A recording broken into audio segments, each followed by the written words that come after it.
This video contains subject matter that may be offensive and disturbing to some people. If you are the type to require a warning throughout a video or show, let this message serve as your warning. This channel discusses the harsh reality of true crime. If this warning is not sufficient for you, consider a different genre and unsubscribe from my channel immediately.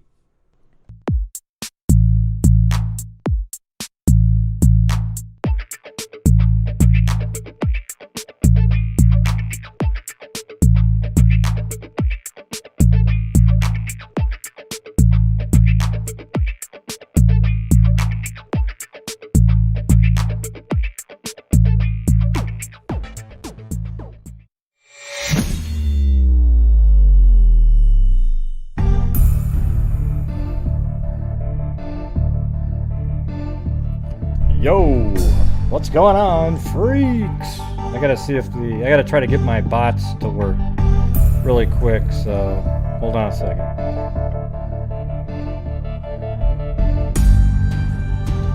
I don't know why they don't work. Yeah, let's see. Okay. Try like one of the bots right now, see if it works. Looks like it did connect. Hey, how's it going? Oh yeah, I got the blue.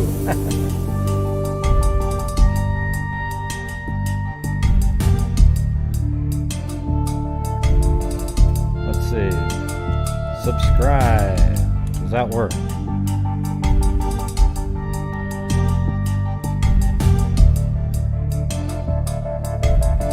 Huh. Yeah, I don't know. I'm connected. Just doesn't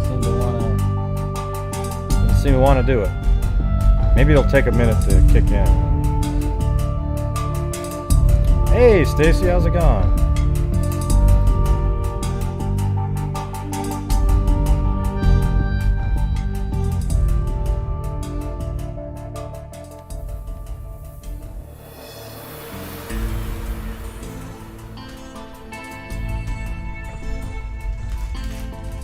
Look at these cookies. Don't they look pretty good? These cookies my wife got me right here.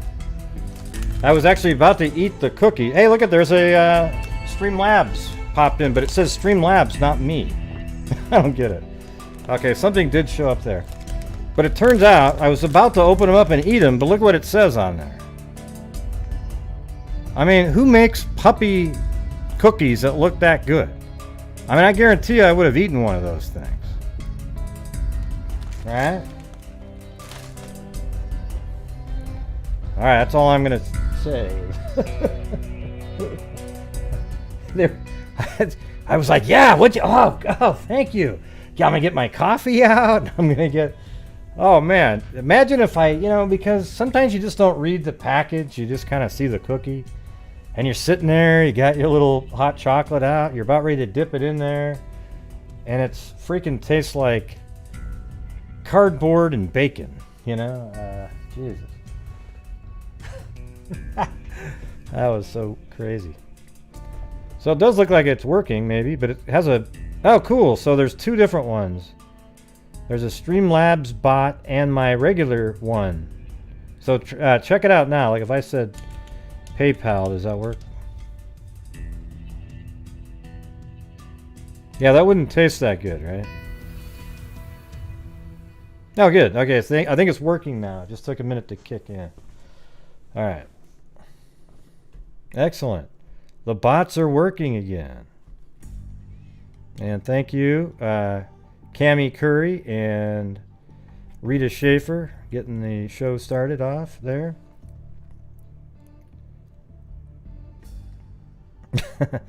Well, the mask hasn't been able, using this streaming software, they don't have it. I'd have to, I don't know. I might actually switch back to Streamlabs OBS because they now have the virtual camera, which was one of the reasons I couldn't use that. It might have been the only reason. But there's a lot of these special little tools that Streamlabs, just OBS Studios has, not Streamlabs.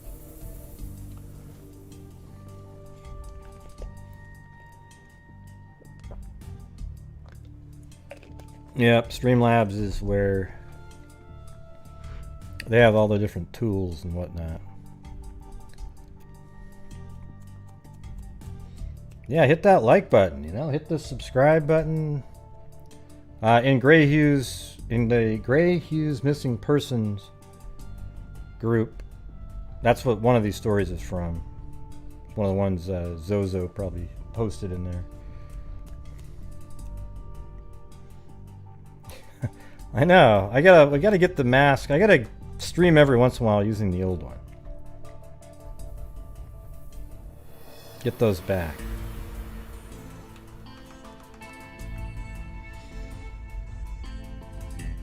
There's one thing that was bothering me. It's a little bit political, but sort of not. You know, like the United States just played Mexico in a championship, CONCACAF League you know, it was a big deal. And the United States won 3-2 after our goalkeeper saved a penalty kick. But the game was in Denver, right? And the Mexican crowd there was throwing bottles and cups full of, whatever, liquid and stuff all over the American players. And I was thinking to myself, wow, that's so weird. You left a country that did absolutely nothing for you, and you had to leave it because you couldn't do anything there. And then you go to a country that has all the things that you wanted: money, jobs, security, and you just trash the people. So what's really crazy to me is that if you came here from a country that treated you so poorly, why wouldn't you be supporting the country that you went to? Instead, you're throwing bottles at their heads. Okay, I don't know. I find that just really disgusting and disturbing. All right. Excellent. All right. Are you guys like 80 seconds behind me or something? Man, it's just Hello Central again. Nope, see, look at the Streamlabs bot's working. I wonder if I need to change what it says there. But don't you think that's just really disturbing? That you have, Mexico versus the United States. And yes, there's immigrants here. But you came here because your country treated you poorly. They didn't give a damn about giving you opportunities. And then you come here, and because you're, the country that you left is losing, you're throwing bottles at people's heads. Okay. It sort of makes it seem like they're not really here for, non-nefarious reasons. Sucks. Let's see.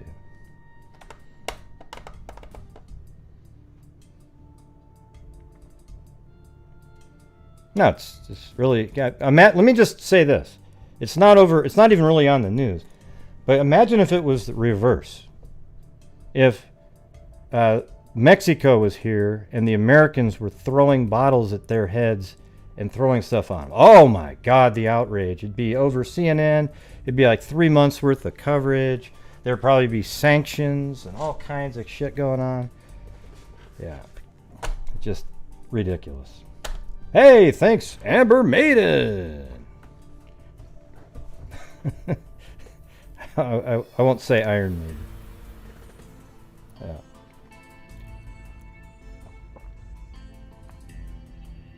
Thank you. And Lee D with the Dadio Caspian Horses Rock. Lemon Head Throwing Kisses. All right. Anyways. It bothers me, so I thought I'd say it because I needed to vent that. You'd have to go watch it to see how disturbing it was.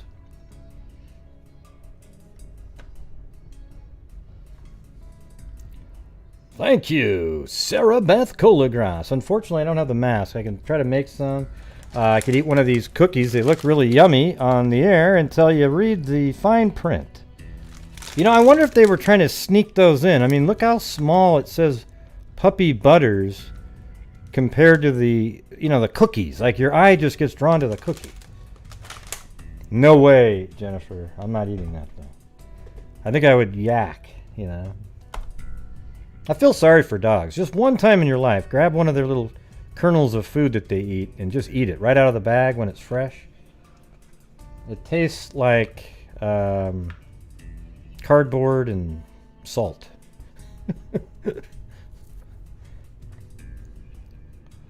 Thank you, Linda Howell. As in Linda Moldenhow of the Cattle Mutilations and Crop Circles. Yeah, dogs like peanut butter. I'm kind of thinking there isn't any in this. No, it does say with real peanut butter. Okay, we'll have to see what they think. All right, so you guys remember the case we talked about the other day, Cindy Lynn Powers out of Portland, who, it was 1982. She was killed after leaving her uncle's house, going to ride a bus just down the street west until she hit 82nd Street, then south all the way down. This is in Southeast Portland. Southeast Portland, in the area that they lived, is kind of a lower income area, a little bit more crime over there. It's always been like that. I actually dated somebody who lived out that direction, about almost the same number. I think it was like 120th. This is 135th. Yeah, it's, well, I think it's Southeast Portland. Yeah, but I think Milwaukee wasn't too far off. It might even be considered that. I don't know. But Milwaukee is actually part of Portland, right? It's just sort of like saying Multnomah or Hillsdale. That's still part of Portland.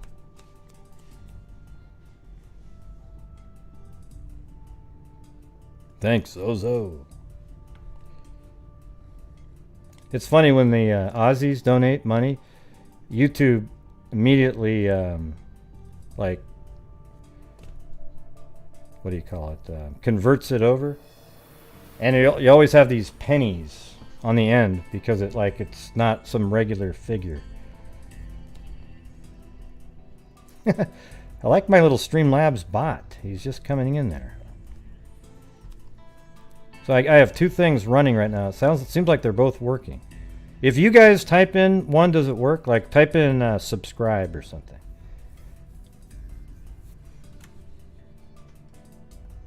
And I want to see what it does. Does it use the Streamlabs one or does it do the...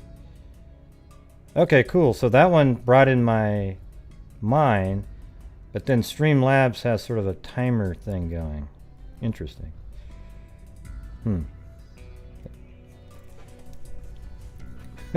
Sorry, it's almost spamming for some reason. Thank you, Nona617.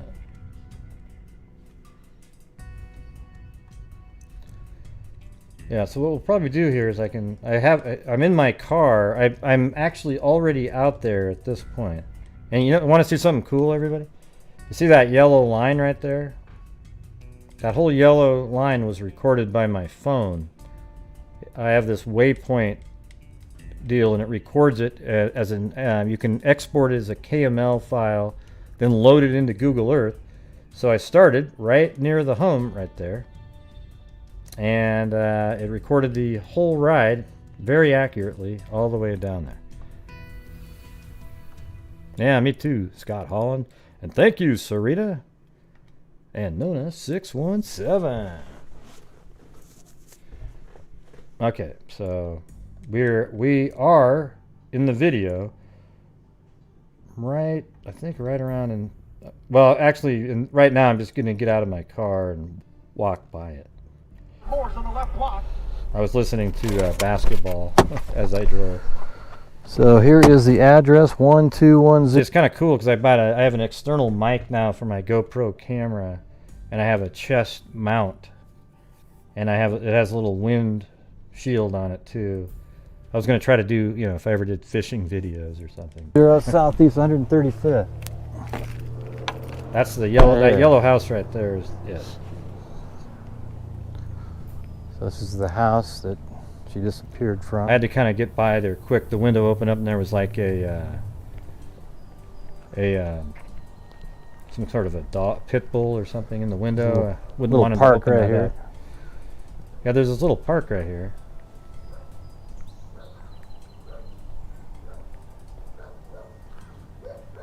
Right. So this is where she would have been. So if you go down here and you I'll just start it down here where it said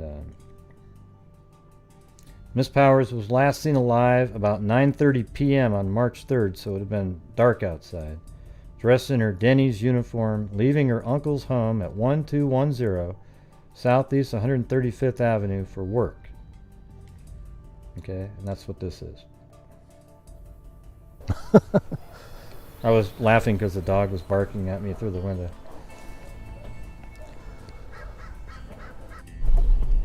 Alright, so now I got back in my car and I drove past and turned around.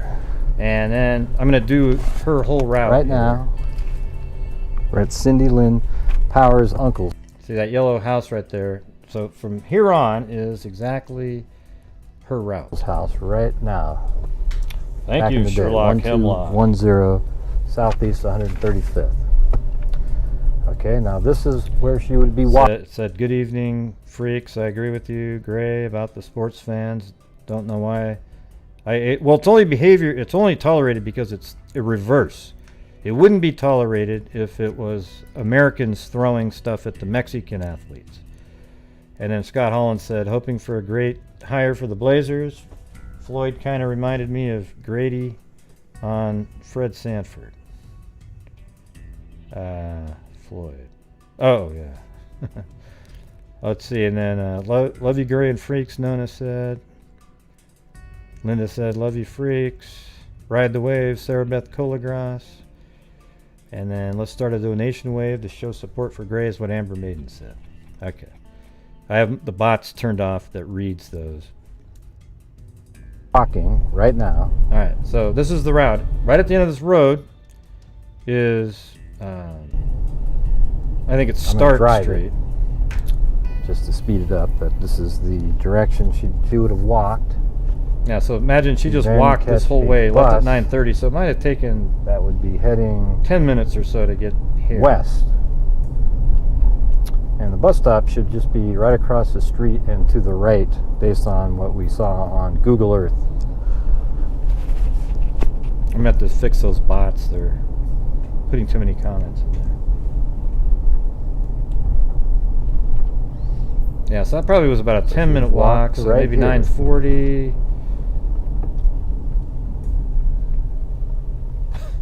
Come on, Streamlabs. Slow down a little.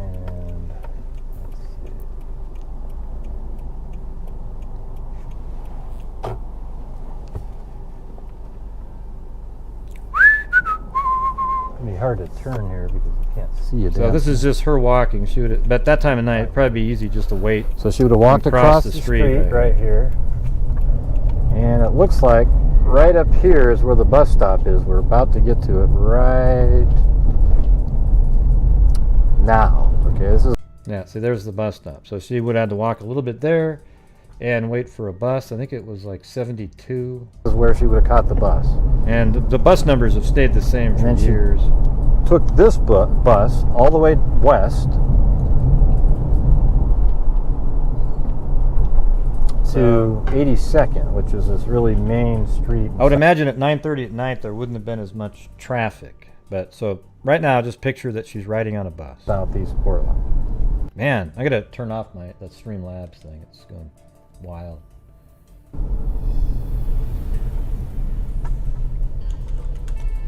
And this is Stark Street.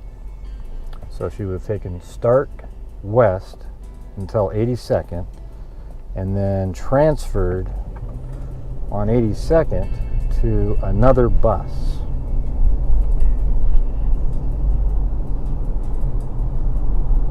I'm sure the police have the actual bus numbers and times that she was going to be catching the buses. The only problem is if there's a lot of distance between here and Clackamas Town Center. Yeah, it seemed like it was like 10 miles or something. at least back then in the newspapers, they were relying on the bus driver as a witness, claiming he did see her get off the bus or on the bus. So, but if you remove that, then there's all kinds of opportunities. She could have. Yeah, so right here.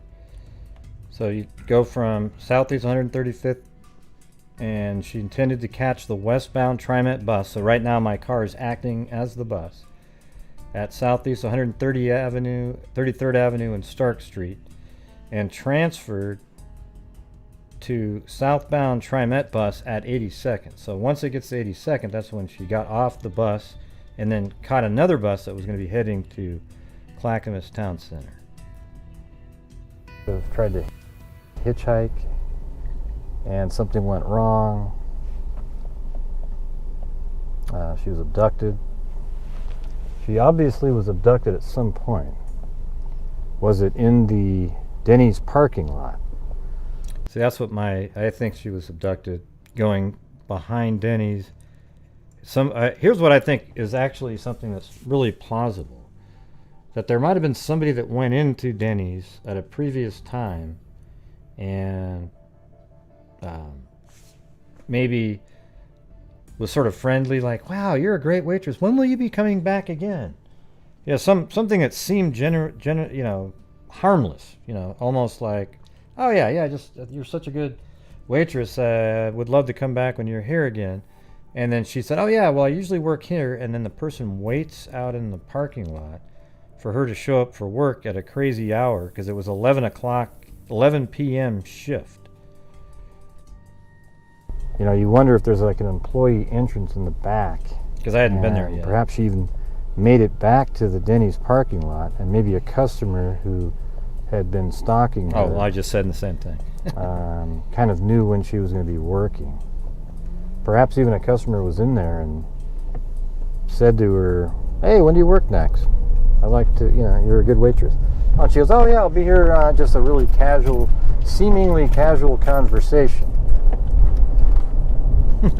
I just said exactly the same. But it turned out to be anything but.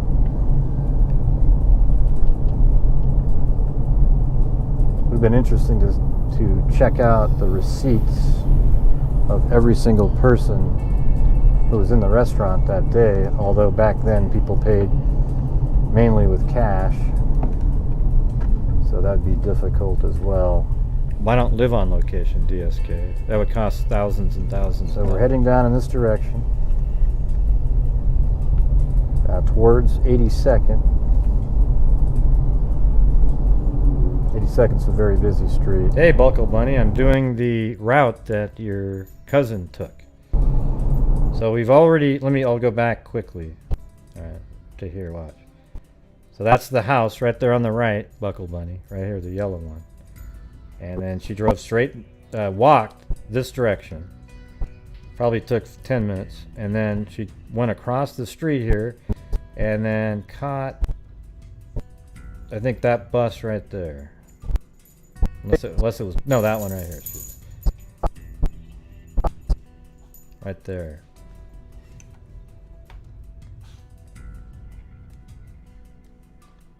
And it's actually right there. So it turns, goes past one intersection. Let me just rewind that. Okay. Yeah.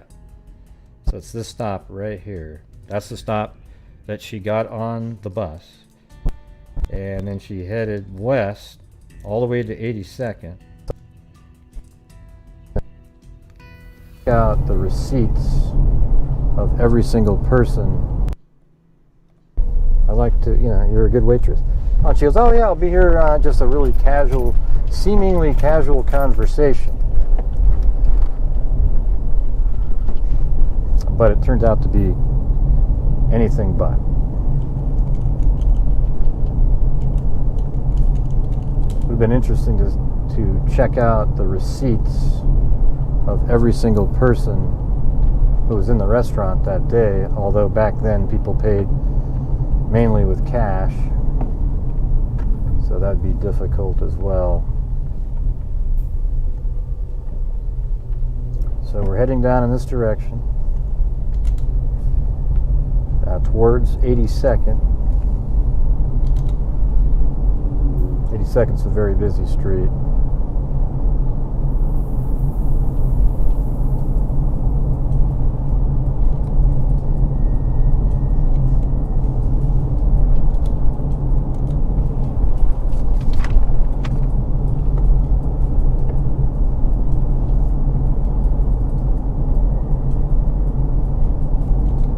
Yeah, I mean, I know it's just kind of boring staring, but this is how long it was going to take. Part of Portland hasn't really changed dramatically over the years. I actually dated somebody that lived over in this part of Portland in like 1983, so which is only about 11 years later, and it doesn't look much different at all, really. So right now we're on 106th. So we were back. 135th is the street that her uncle lived on. Yeah, they've got to get to 82nd. This was on Sunday. I would imagine at 9:45 or 10 o'clock at night, there's hardly, you wouldn't think there'd be much traffic at all.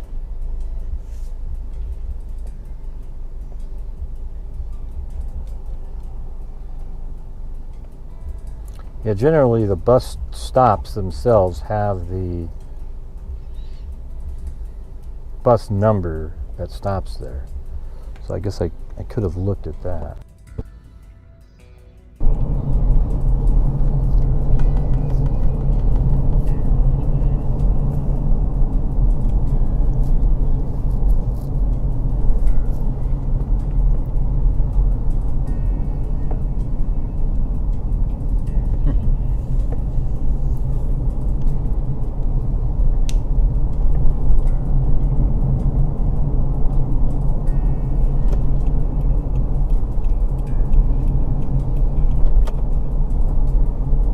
See how I signaled everybody?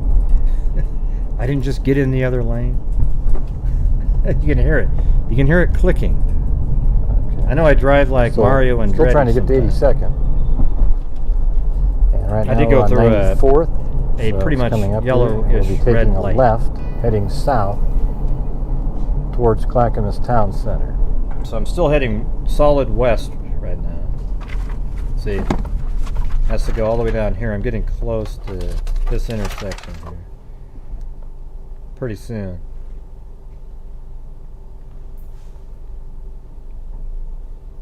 Looks like that's 92nd maybe. Yeah, 92nd. So 10 more blocks straight ahead.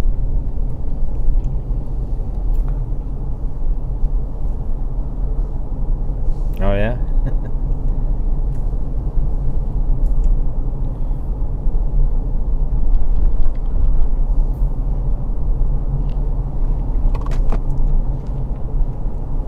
I'm gonna have to, maybe I can do Kyron Horman one of these days. I live pretty close to that whole situation too. Actually closer to there than here. So I think I can see the light up there.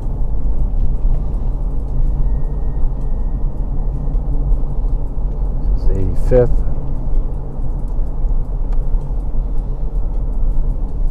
And yes, that's 82nd.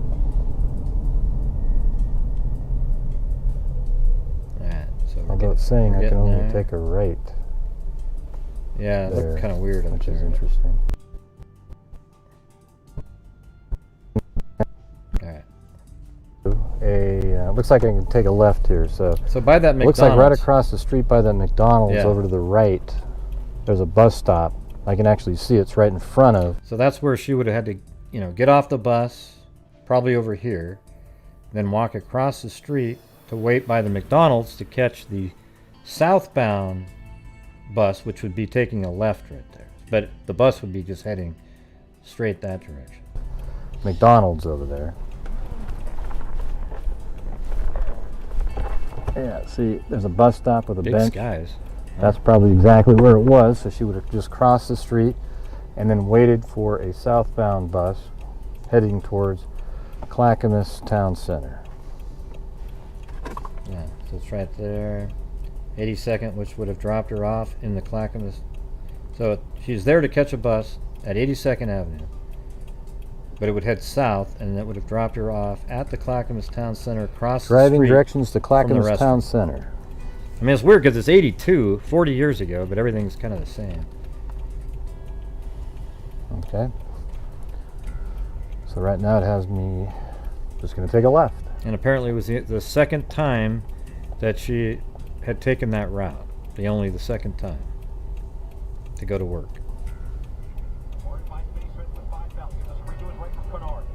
Oh yeah, then I start listening to the basketball.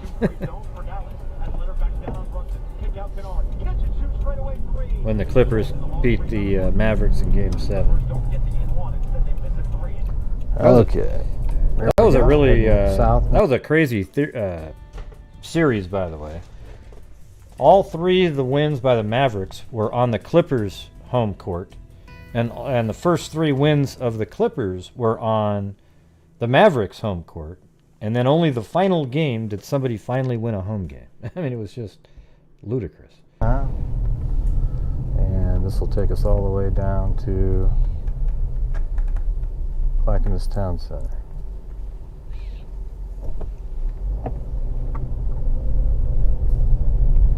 That's 82nd.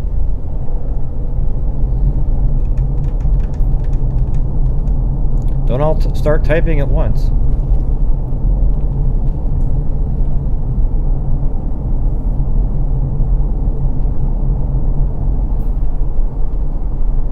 The chat just went.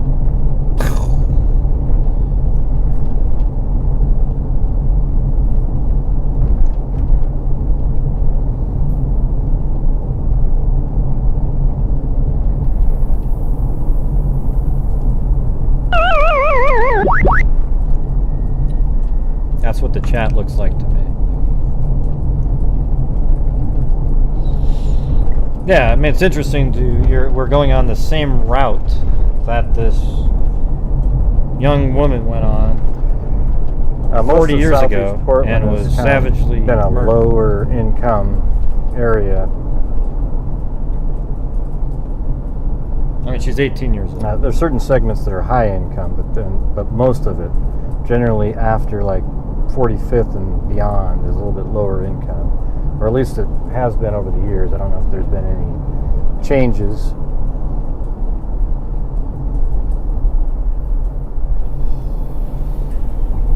Yeah.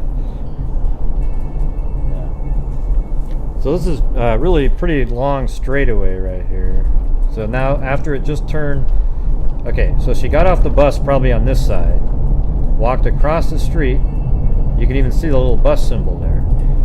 Got on a bus heading this direction, and now we're driving down that long, look how long that is. I mean, it just goes way down here. And now I think I think what the buses did though was, I don't know if they turned here and then go into the parking lot. I went sort of past it. And the Denny's she works at, it is on 82nd. But you actually see exactly where I went right there. It's pretty funny. Look at that. Or worked at. Yeah, it was like 11 miles. I think it took her, it must have been about 25, 30. That's probably why she left at 9:30. Because it's probably a 10-minute walk. Then maybe it's a 10 o'clock bus that she catches. And then you get on the bus, probably gets her there right around 10:30. I bet you anything, that's almost exactly what it is. Yeah, it seems to want me to turn off of this, but I don't think it has to. It wants me to be on I-205. I'm not sure why I'm talking. I'm not talking to anybody.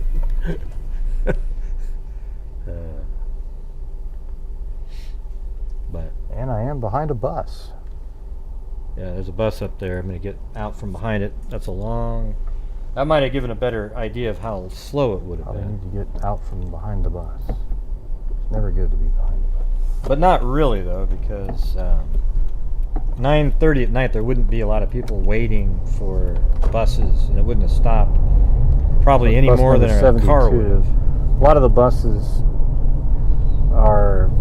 the numbers are the same. Like where I lived when I was in 1976 has the same bus numbers and haven't changed one bit over the years. Well, that's true. I am thinking of talking to you while I'm driving and talking. I guess some of the new GoPros have streaming. If she did do this bus ride, she would just be sitting on a bus right now, stopping ever so often. But that time of night, probably didn't stop too much. Probably was a little quicker trip at 9:30 at night. Yeah. Well, it was on a bus. I think. Although it seemed like more people took the bus back then. I'd like to know how certain they are that the bus driver saw her. It's really important to know that. It changes everything. You know, was she maybe somebody that might have hitchhiked? Maybe she missed the bus and was like, hey. But the reason it makes me think she did make it down there is because the location that she was found is right near the Denny's. You know, so she obviously, I think it makes it pretty obvious that she made it down there, unless we're to believe that the hitchhiker, much like in the Schnee Oberholzer case, drove her in the general direction that she wanted to go, and then even past the Denny's, and then went down there. If the uncle still lives in that house. Not weird to say anything to what? Who? What?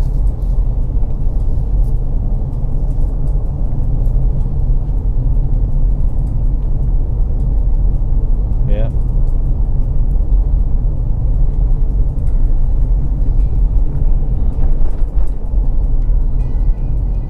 Yeah. I don't know. But the bus driver does say he remembers dropping her off, so we kind of have to go with that. Ah, well, what do you mean who's to say it wasn't oh my god, come on, Zozo. Jeez.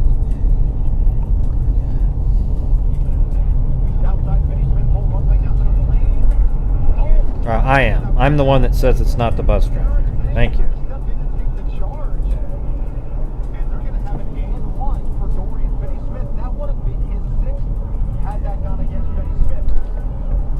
That's one of those times where you just hold back typing.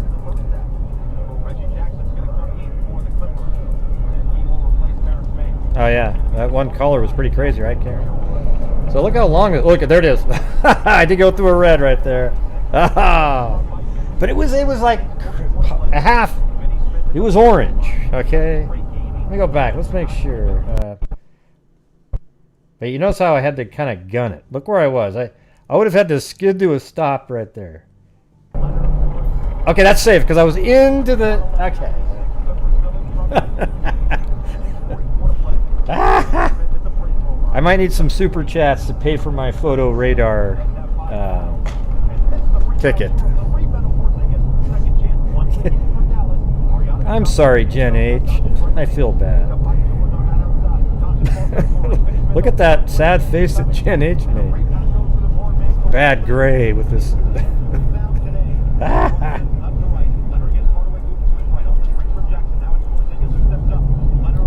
Did you hear the revolutions on the engine go up significantly?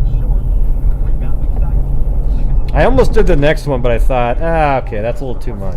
I was on this weird timing thing where I kept getting to the light right when it turned yellow. See, I think it does it again. Here, watch. There we go. This time I said, okay, screw it. I think I could have got that one too, though. I was right there.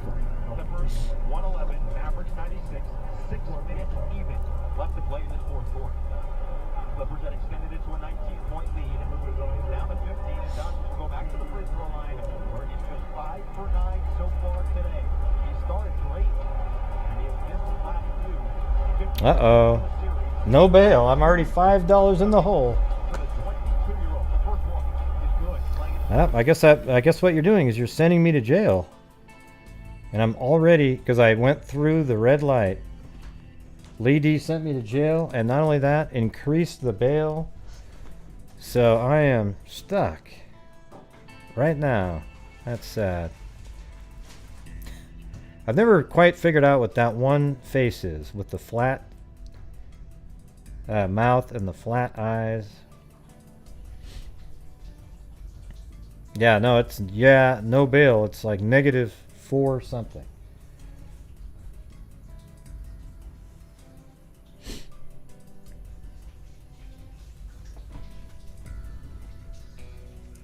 Oh, it's unimpressed. Okay.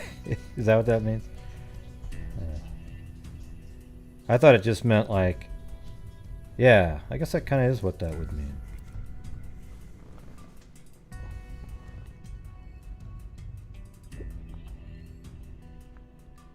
Emoji 101.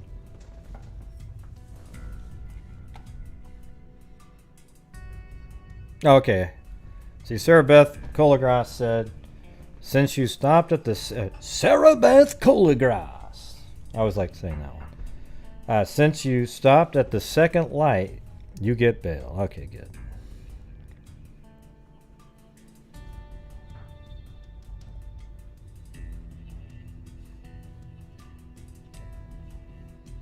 Thank you. I could tell other people wanted to leave me in there. Oh, okay, there goes. Oh, Jen H. Okay, so I got bail. I'm out, and Jen H. bought me some driving lessons. And Rita Schaefer got me a Big Mac, a Happy Meal at McDonald's.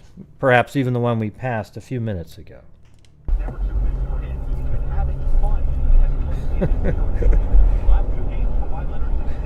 Thanks, Karen. You hope the FBI's watching. Aren't watching. Nah, they wouldn't care. Yeah, so this is a long straightaway right here. It's pretty dull. So yeah, this is a pretty decent bus trip, you know. It's like a pretty long drive based on the traffic. But probably a little shorter at night. Yeah, it might have been a little bit longer just because it's a bus, you know. So even if there was 2 or 3 people, you still have to pull over, get their payment. Back then, you had to like dump quarters and stuff into. Pulls up 15-footer power, he said. Thank you, Swerbs. To be fair, you were on a mission of good deed. Oh, that's true. You know, it's possible that the bus I dialed back doesn't drive right across the street and turn into Clackamas Town Center, but it does drop you off sort of where you can walk, and it's not that far. It's a little bit closer, as we showed on the map, to be dropped off at the mall and walk across 82nd to Denny's.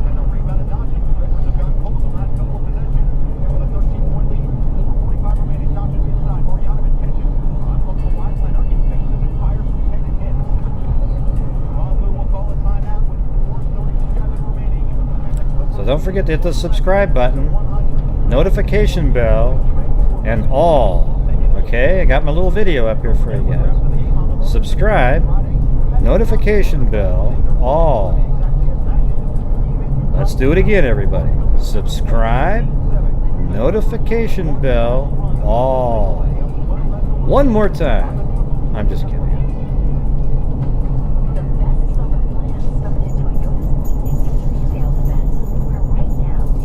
Kind of cool little animation. Yeah.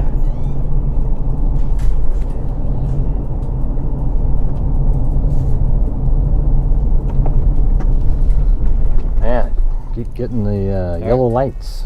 All right, let's see where the Fred Meyers is down here. It must be one. Toys R Us. Let's see.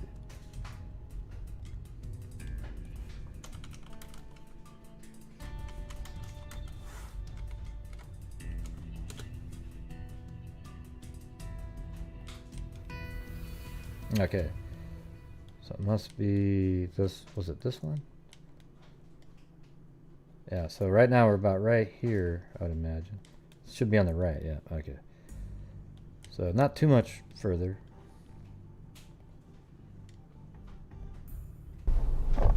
Fred Meyer's here is like a Kroger's grocery store deal with other things too, electronics.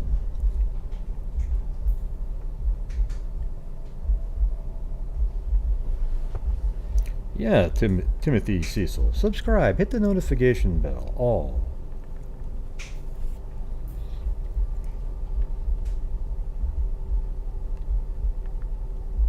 Oh my god, listen to that sound. I'm about ready to pass out. Oh, thank you. Oh, man, I gotta keep moving. So it shouldn't be too much further, maybe a few more blocks.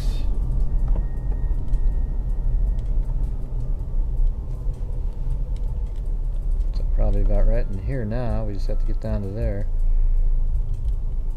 You can see all the different bus stops. Right. I'm looking up in the mountains over there. There's some absolute. Yeah, so I bet you that is what they did. They probably turned. Could have even been they turned right there, the bus, and then it kind of gets into here because I don't see any bus stops here except coming back that direction. There's one. Well, it's weird. Yeah, She, so it looks like she this could have is got just off bus right 72. there, which is There isn't another one. Although that might have been a newer edition. I just saw the sign at the bus stop.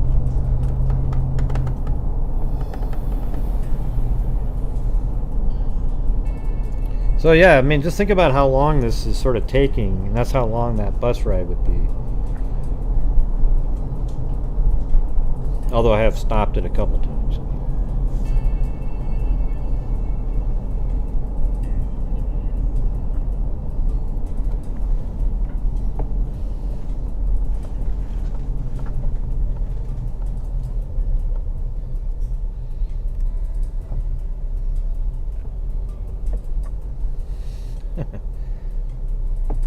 Fast and Furious, huh?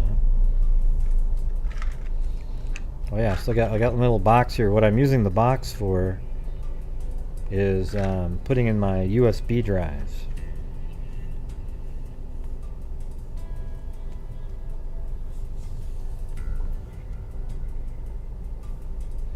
Yeah, she usually would get there around 10:30 or so. Kind of makes sense, right? 9:30, 10 minutes, maybe the 10 o'clock bus. 25-minute bus drive, maybe.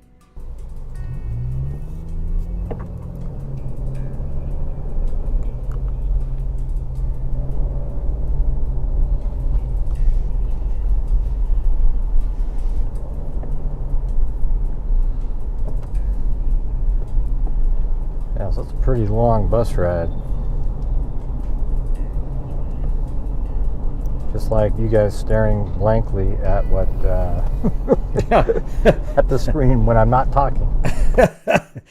Did you hear that? I was even aware while driving, like, wow. Just like you guys staring at the screen. That's funny. See, I'm thinking of you guys all the time. You know?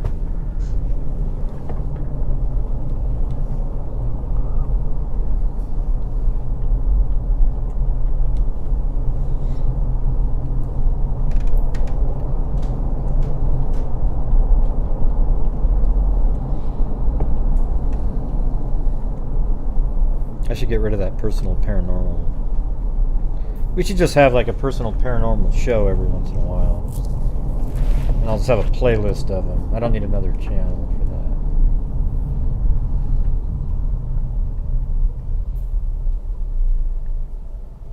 for that. And by the way, when you hear me say personal paranormal, I'm not talking about like EVP ghosts and stuff. It's really just like your those weird experiences that people have where you just go, wow, I can't explain it, right? Like that. I'm not a big, I don't believe in EVPs or psychics in terms of crime, any of that stuff. It's bogus, completely bullshit.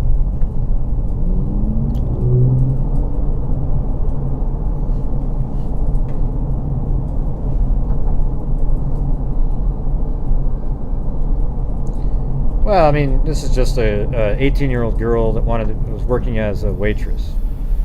So she was just taking a bus. I don't know why, you know, you could pick a place closer, but maybe that's where she found it. And buses were really cheap too. Like you could probably do that Okay, it looks ride like for less than we're $1. Getting pretty close.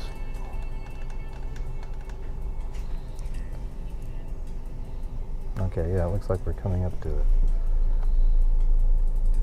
And actually, you know, waitress job, even at a Denny's, you know, you can probably make pretty good money. Especially when you're only 18 years old back in 1982. I'm sure you could bring home at least $50, $60 in tips. And, you know, that sort of adds up pretty quick.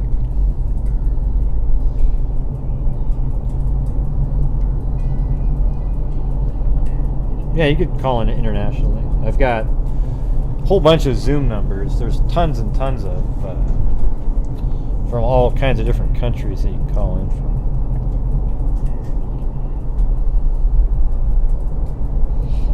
Okay, so that's how you can get into Clackamas Town Center right there. So the bus would probably have pulled in. Well, that's who that Town idiot, Center. right, from yesterday that called in, yeah. And I think pretty soon we're gonna. Yeah, here's Denny's right here. So like, this is there's the Denny's right there. So then right now I'm pulling into the. This is exactly what I'll show you right So now. this is the Denny's restaurant, and I'm kind of thinking that the employees would likely park I just passed Denny's back, and or drive up like even if you were this. coming in, you would go back here, and even if you didn't drive, And this is you the would probably bus enter, location where she would have been dropped off. You know, one of these doors back here. Oh, I guess I went to Denny's first. You know, let me show you. Yeah, see right there? I think that's probably the employee entrance there. Although, I don't know. You know, I don't know for sure if that's what they were doing, but you kind of picture if she... Alright, so let me just go back to here. Pulled into Clackamas Town Center. And I think pretty soon we're going to... Yeah, here's Denny's right here. So this is Denny's. But she would have walked across the street because she'd be over at the Clackamas Town Center. So this is the Denny's restaurant, and I'm kind of thinking that the employees would likely park back, or even if you were coming in, you would go back here, and even if you didn't drive, and you would probably enter. So it wouldn't even really matter if there was an employee entrance. Everybody's going to park back here or walk back here. Although I guess if you got off the bus, she didn't drive, so would she have to go back to the back to get in? If not, then I would actually take away the theory that she was abducted in the back, because if she just needed to go through the front door, I don't know if people would like that though, having employees walk through the front door of a restaurant. Do you know about that? You know, one of these doors. It would look kind of back weird. Here, just, you know, let me show you. Yeah, for example, that right there is it's like an employee entrance. Okay, so I don't think they would want you dressed in your uniform coming through the front door. So I think that is likely, you know, it's very possible that she actually made it to work, and then while she was walking around the back, somebody abducted her late at night because there was nobody there. You always went to the front. So that's the Denny's, and then let me go into. I wonder if Denny's has a rule about I'm it. going to go in here and see if I can find where if I'm correct, where No, the bus whoa, would Lisa. stop We're would be doing a around different to the show left tonight, over though. there. Did you notice that? We're not talking about the paranormal at this point. I was just saying that there's another channel. And then right in front of that building over there, that parking structure.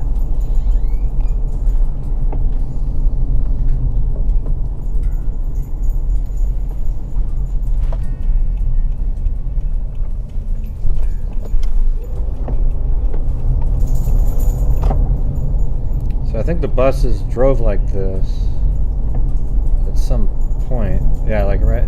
They came in from the left. That's probably a little bit further than I see it. It's up here. I actually see one of the buses right there.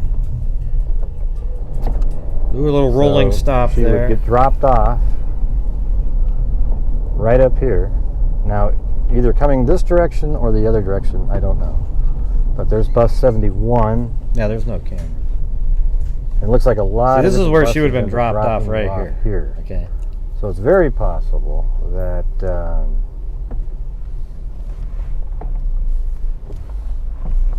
I don't know if this is legal here, but I just didn't want it's to. very possible that she was dropped off right there, and then she walked and made it to Denny's. If the bus driver did see her get off there, Yeah, because there's just no nobody in Denny's saw her there's no bus because stops she didn't in make here. it inside of Denny's. So she probably would have walked something similar to what we're So right now we're doing heading right here towards in my vehicle Denny's. driving.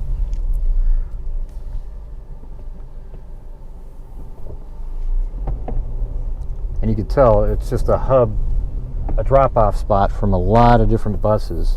They make a stop at Clackamas Town Center because a lot of people want to go there that live in various locations, all not on the same route. Well, what country are you in, Whoa Lisa? Alright, so she might have walked straight down that road that we were just looking No, at. I screwed up right Actually, I here. just made a wrong turn, so I'll have to... Yeah, you can even see Turn my around screw up here. though. Look how funny that is. I went, I "Eep." needed to go And then that I way go. that I was just looking at.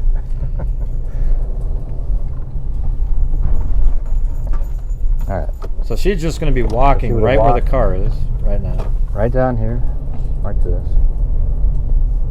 And then probably just, she could have taken a left right here and got right across the street from it. Yeah, We could try I think she that. would have walked like She may have went this. this way just a bit more peaceful walk. and just walked a little bit further without having to cross the You know, street. somewhere around here. You know, just through the Because parking this lot. actually takes you, if this was all the same way as it was in 1972. 82.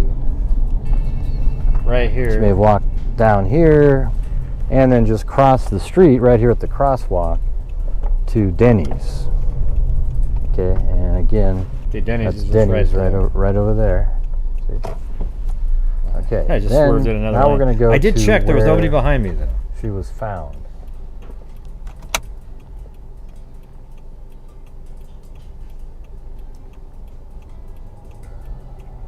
Yeah, that's well. They said it's a 5 or 10 minute walk. I think they said that. We'll read through the whole thing again after we've seen this whole thing.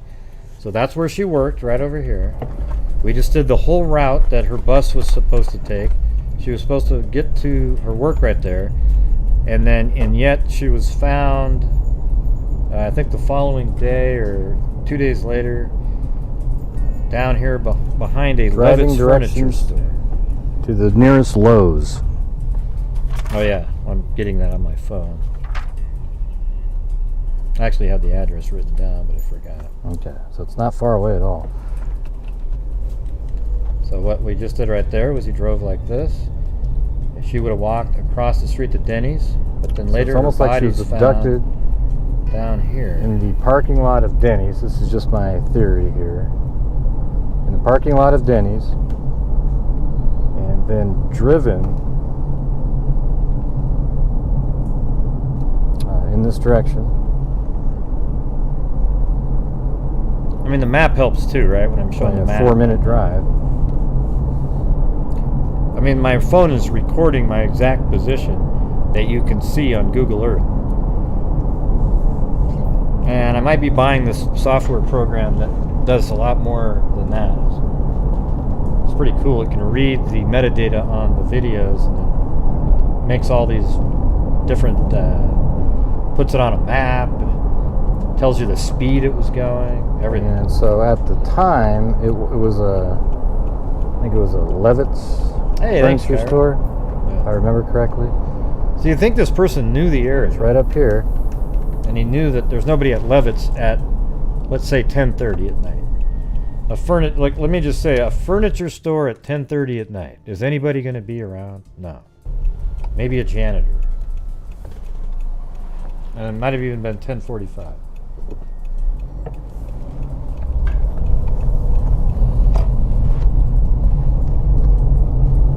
And I can see Lowe's off in the distance there. So we'll get in this lane here.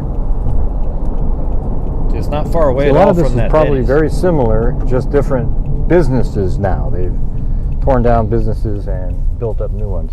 Now, Lowe's is built almost on the exact same foundation of the old furniture store.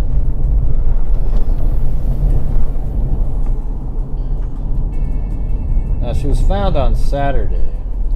So here is Lowe's 4 right p.m. here.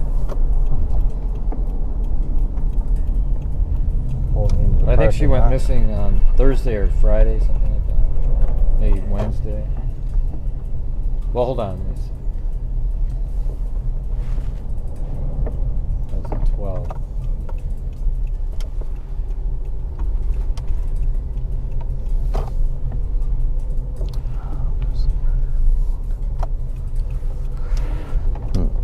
All right, so I'm gonna get out of the vehicle.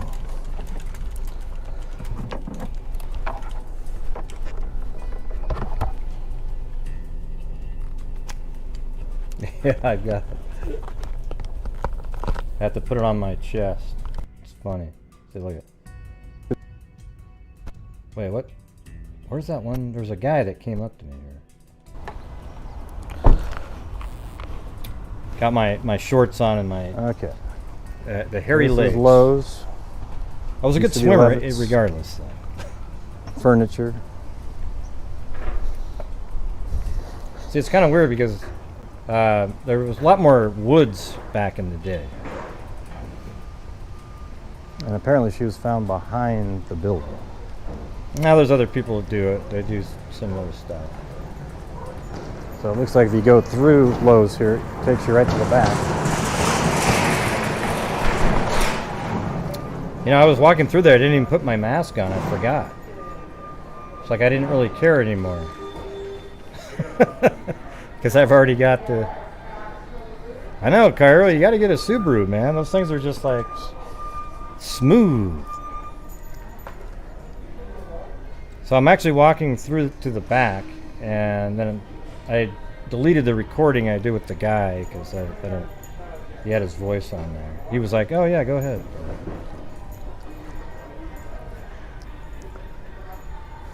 It felt good though. I didn't even think about it. So weird, you know, you're sort of walking around and these events took place and a murder happened and everybody here shopping has no clue. Of course, why should they? I mean, it was 50 years ago. 40 years. I don't know why I had 1972 in my head. But this guy, he was totally cool. He didn't care that...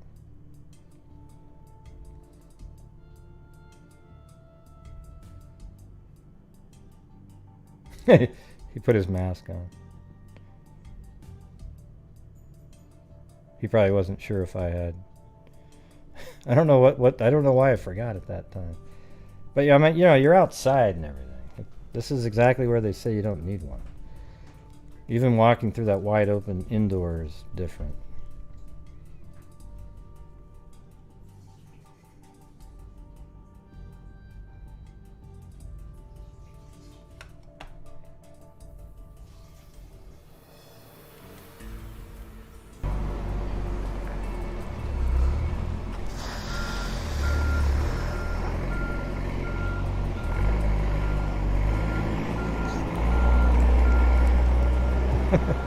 It looks like my arms are swinging almost like Bigfoot, you know, that really long, the Patterson tape.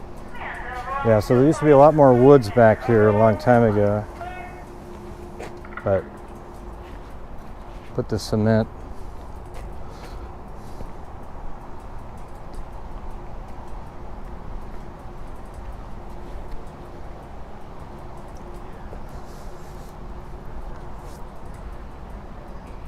Yeah, so back then when it was Levitt's, a furniture store, it wouldn't have been open at, let's say, 10:30 to 11 o'clock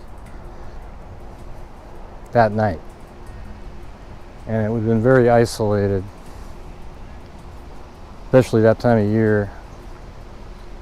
And he could have just taken her back here and done whatever he wanted because nobody would have heard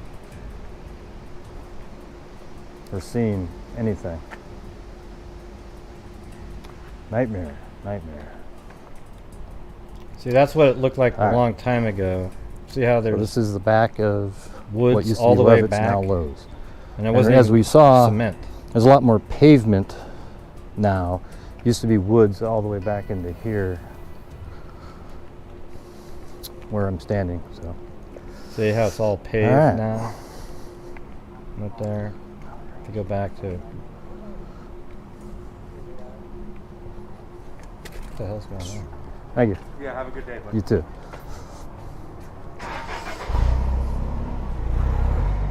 Huh. So now I'm walking back through Lowe's, Oh, weird. Is that and that will be it. Oh, that's crazy. Look at this thing. Holy crap, man.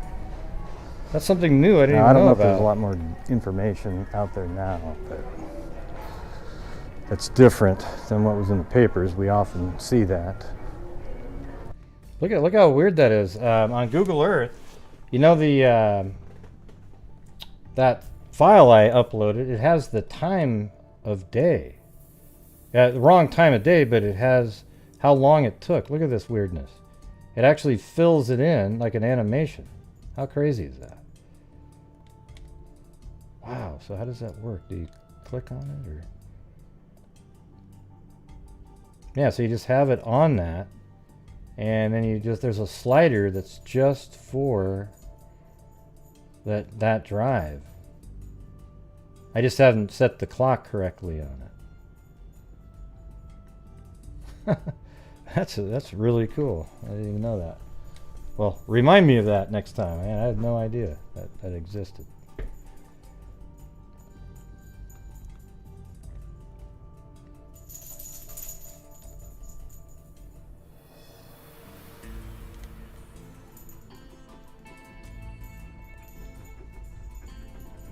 How do you get off of it though? Like I don't want to keep.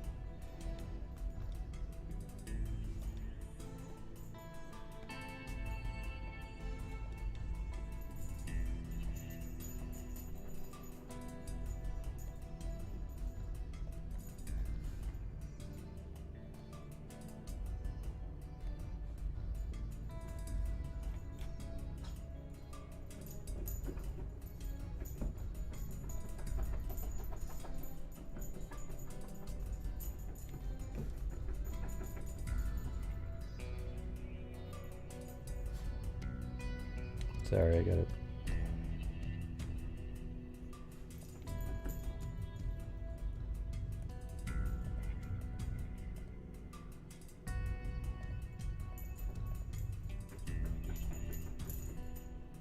I gotta move that back in the right folder.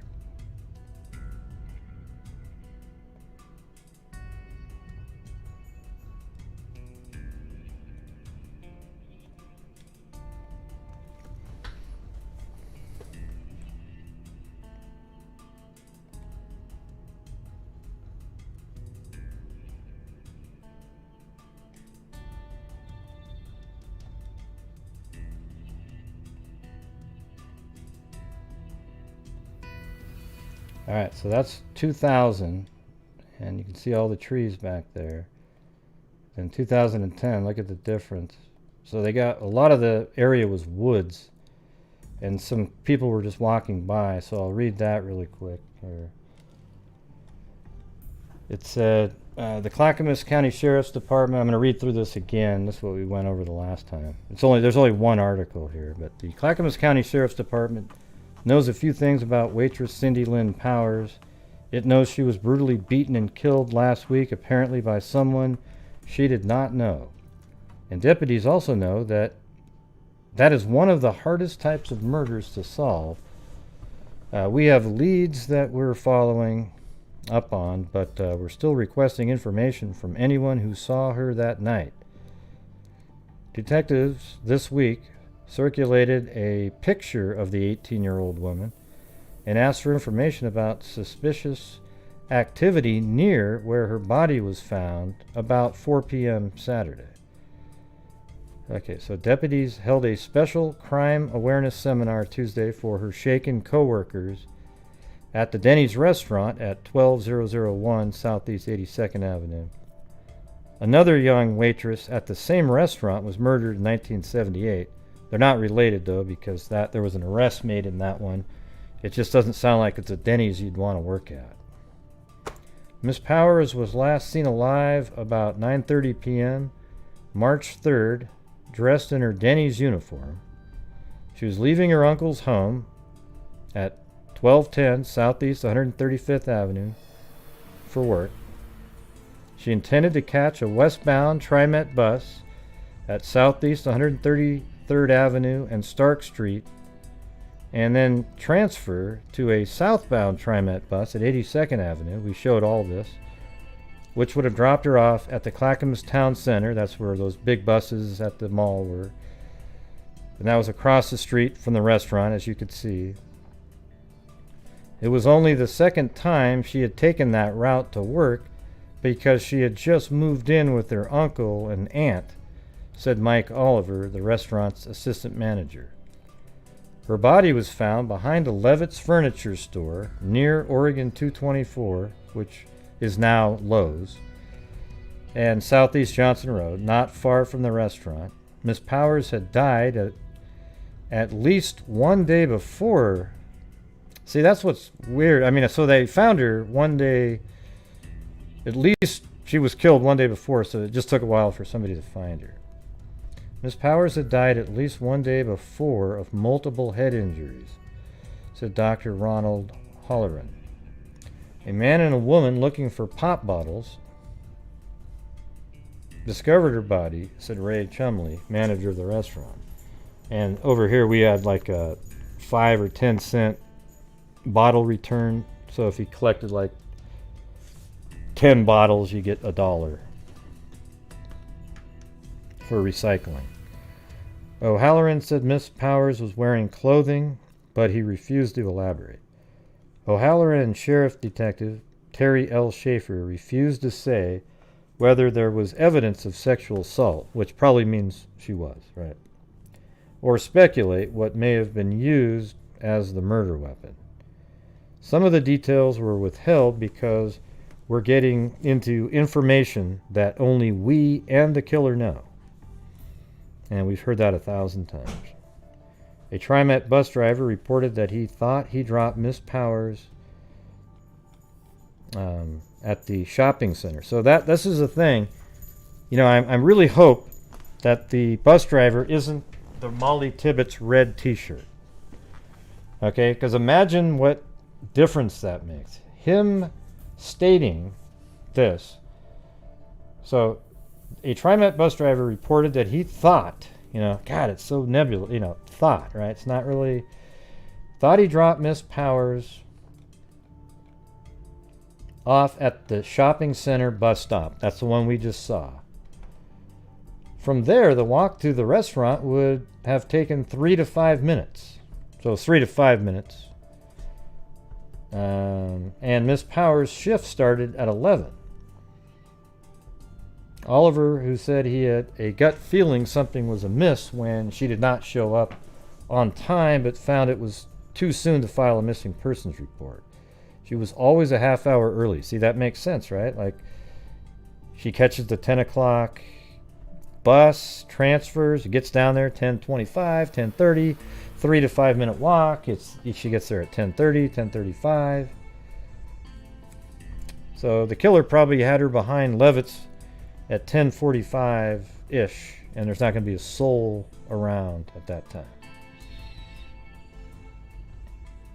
We can take a look at that again. I mean, look at how absolutely... I mean, the other part that makes this really a perfect place for a killer, I guess you could say, is that all of the rest of this stuff are other businesses who aren't going to be open at all. Now, there's people way over here, but that's way away. Like, if I was to measure that, we're looking at 300 yards away, maybe a house, almost a quarter of a mile. So the person just drives right in here, easy access, probably even drove back here, told her to be quiet, did his thing, and then bashed her head with some kind of a stone or some object that he had back there. Then he takes off and just leaves her there. No screams would not have been heard, nothing. Absolutely isolated back there, especially during a weeknight at 10:45 at night, and there's just nothing Nobody around. Spooky. The employee did not remember any conflicts or problems she had with customers. Jerry Deem, 17, a waiter at Denny's who dates Miss Powers' sister Jacqueline, 17, said Cindy had talked of becoming a teacher and planned to move to Orange County, California next month to attend college and join her parents' brother Jamie and sister Pamela. She graduated from Clackamas High School in 1980 and began work as a Denny's hostess and busgirl that June, and then she became a waitress on February 18th, which is a lot more money. In October 1978, the skeletal remains of 18-year-old waitress Sandra Kim Coe were found near Eagle Fern Park 2.5 months after she disappeared from the restaurant's parking lot. So, you know, that's why it's like, okay, she disappeared from the parking lot. Maybe, you know, maybe she also disappeared from the parking lot. You know, maybe Cindy got... I mean, it'd be weird to me if she was abducted in, you know, near the bus stop up here. You know, people get off the bus. There's employees maybe getting off of work. It just would be a strange place. Back here seems like a place that maybe would be a little bit easier, especially at that time of night. She's walking around. Now maybe they did go in the front. Now if they do go in the front, then of course if the bus driver saw her getting off, then she was abducted in between right here and making it to the front door. Now if the bus driver's story isn't even true, or, you know, maybe we can't say not true, but he just is remembering incorrectly, then let me see, is that I'm not sure why it turned off the map here. But she could have been abducted anywhere, on the walk here, here, here. But the reason it makes me think she made it down here is just the the geographical location of the location she was found. It's right near the Denny's and the bus stop, everything. It's just right there. I wouldn't even be surprised if that's less than a mile from... Yeah, that's only 0.79 miles to there. No, I didn't go there during the dark. As you can see, it was light outside. Let's see. And no, I wasn't looking for that. Plus, it's 40 years ago. We don't know what the difference is now or anything like that. Yeah, I think he must have known the area. So... all right, well, I hope that gives us all a better understanding of sort of what went on. It's just absolutely crazy. These are the types of murders that are just insane, out of nowhere. Now, it does make you wonder if maybe somebody at the restaurant was interested in attacking her, but pretended they were just this really, like a customer that was fawning over her amazing service and said, "Hey, when are you going to work next?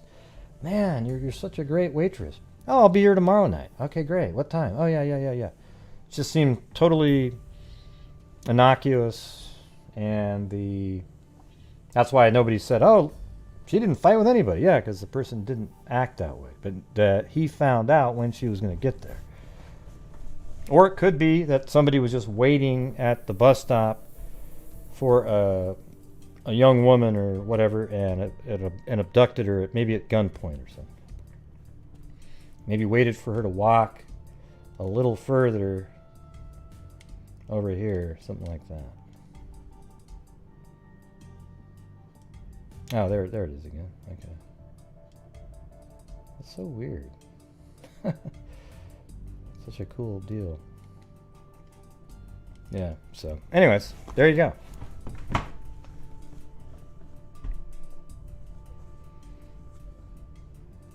Awesome. Well, we're going to move on to another story, but it's almost time to take a vacation. I think people they're just sick people out there. Right?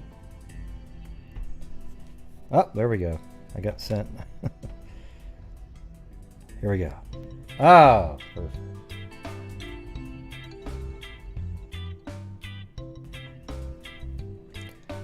Dun, dun, dun. Yeah. Man, this is such a neat little deal here. I can't believe that.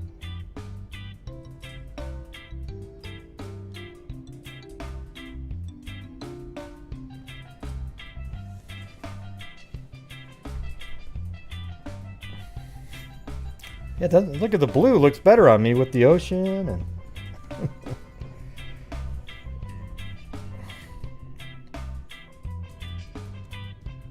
You've been studying the handbook for driver's license, Richard? You don't already know how to drive? Wait, how old are you, Richard Watts? Have you been like a 15-year-old this whole time that you've been typing in here?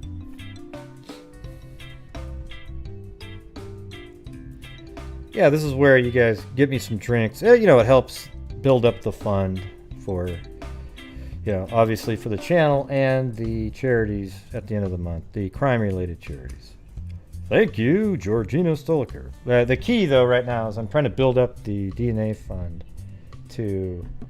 I want it to get it to about 15,000, and then I'll start cutting over and just doing the charities again, like Texas EquiSearch,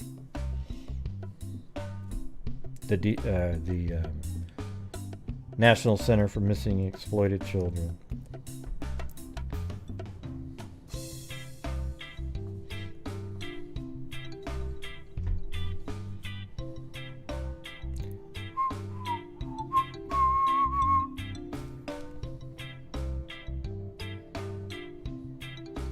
Yeah, that's what I was just saying.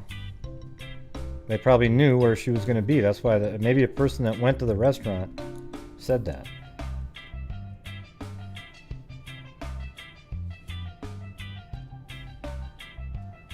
I have a meeting in Bearden the week after next. You're going to have to cancel the show due to hangover.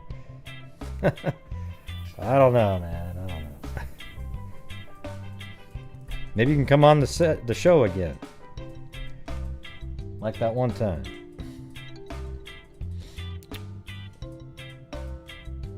Ah, wow. Thank you, Cammy. Cammy Curry bought me a lobster dinner and steak and a drink. Man. Maria Mazzarone. A little appetizer. Alley cake. Excellent. Thank you.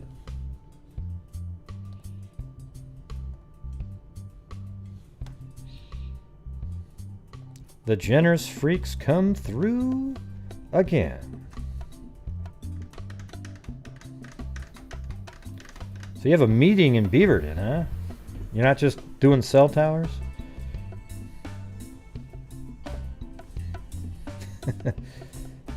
Yeah.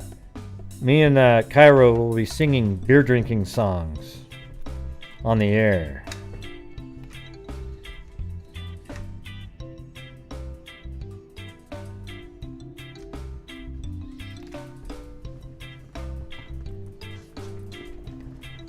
Although I think he just likes gin and something else.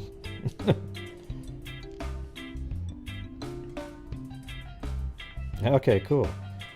Yeah, well, let me know exactly. Well, what day of the week is that gonna be?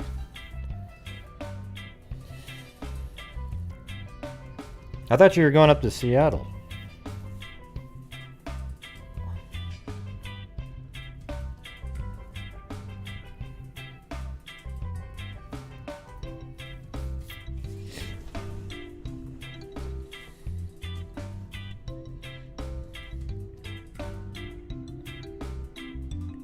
Oh. Thank you, Alley Cake, Rhea Mazzarone, Cammy Curry, and Georgina Stoliker for making my vacation absolutely wonderful.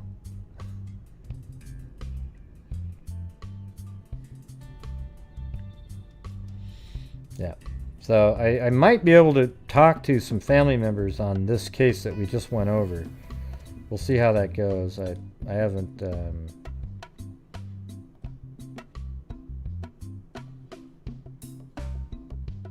I haven't heard from them yet.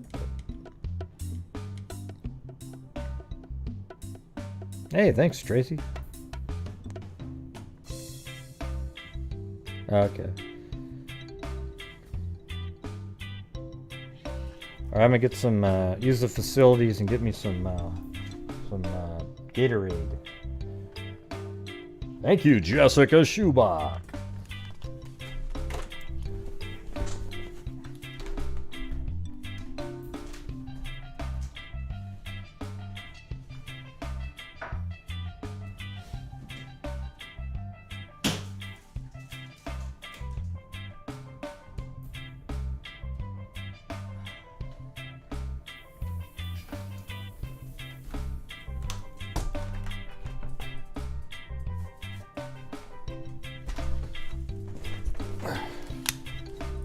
I just realized I didn't really have to go to the bathroom, but I just want to get my drink.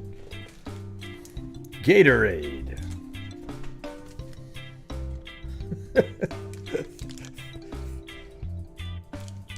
Gatorade. It's refreshing and has electrolytes too. Yeah, I don't think they would. It wasn't good enough. Maybe I could just be like, have you ever tried Gatorade? Wow. It is so fantastic. It even has electrolytes. Nah. Have you ever tried Gatorade? It's fantastic! Ah, forget it. Mary Lou can't even do it either. Hey, thanks, D&K Rec.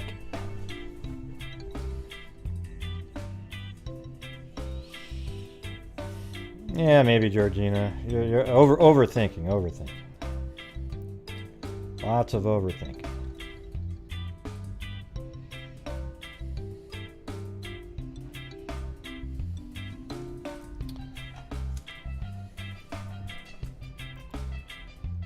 See you later, Richard Watts.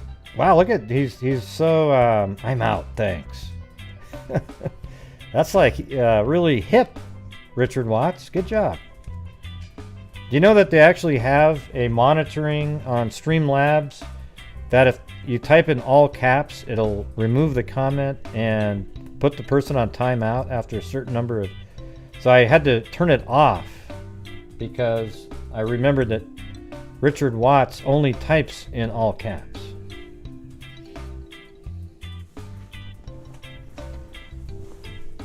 Thank you, D&K Rec.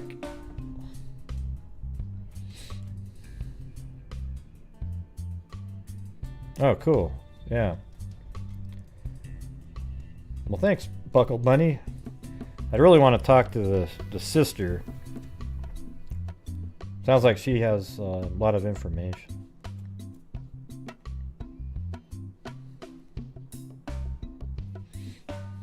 Oh, wait, I've still got the music playing. Jeez.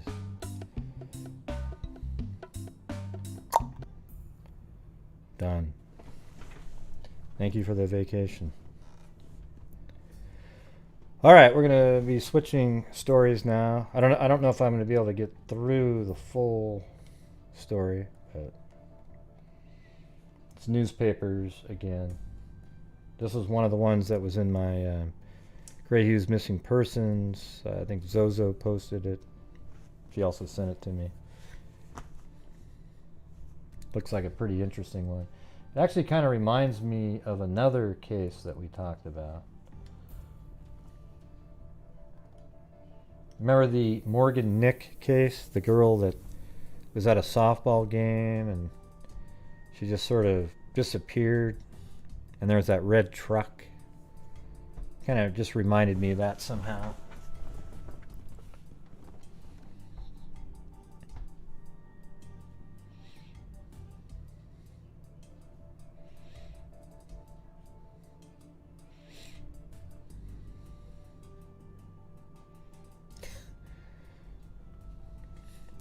Come on, Georgina. That is.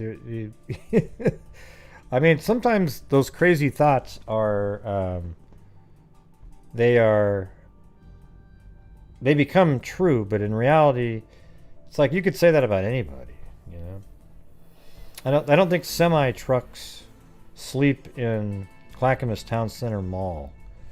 Okay, and even if they did, it's just not really. It doesn't make a lot of sense, you know, because this huge truck driving through those little tiny, it wasn't the shipment area. It was the bus zone. And then the whole huge semi is going to go drive behind the Levitt's furniture store. See what I'm saying? Just doesn't make a lot of sense. Makes more sense that there was somebody out there with a smaller car. Now, I'll tell you what. If it turns out it was a semi-truck, then we're going to start the Georgina Stoliker EVP Reading and Psychic Network channel. It'll be amazing.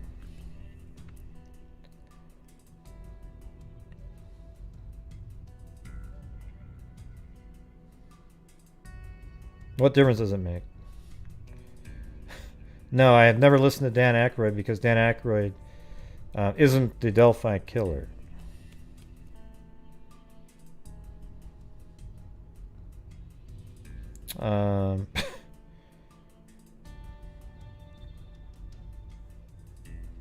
Is he dead? Dan Aykroyd? I didn't know that. Maybe I did. I just didn't remember that he's dead.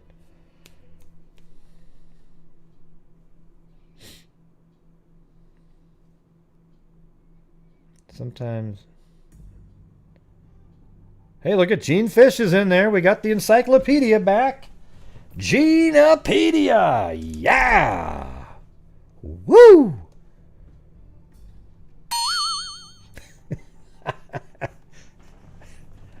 Oh, yeah. Yeah, I thought Dan Aykroyd was still alive. You know what? If you gotta see something funny, go watch Dan Aykroyd do his Bassomatic. It is just amazing. Well, let me just play the audio of it.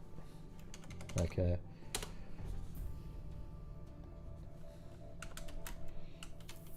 He was very talented.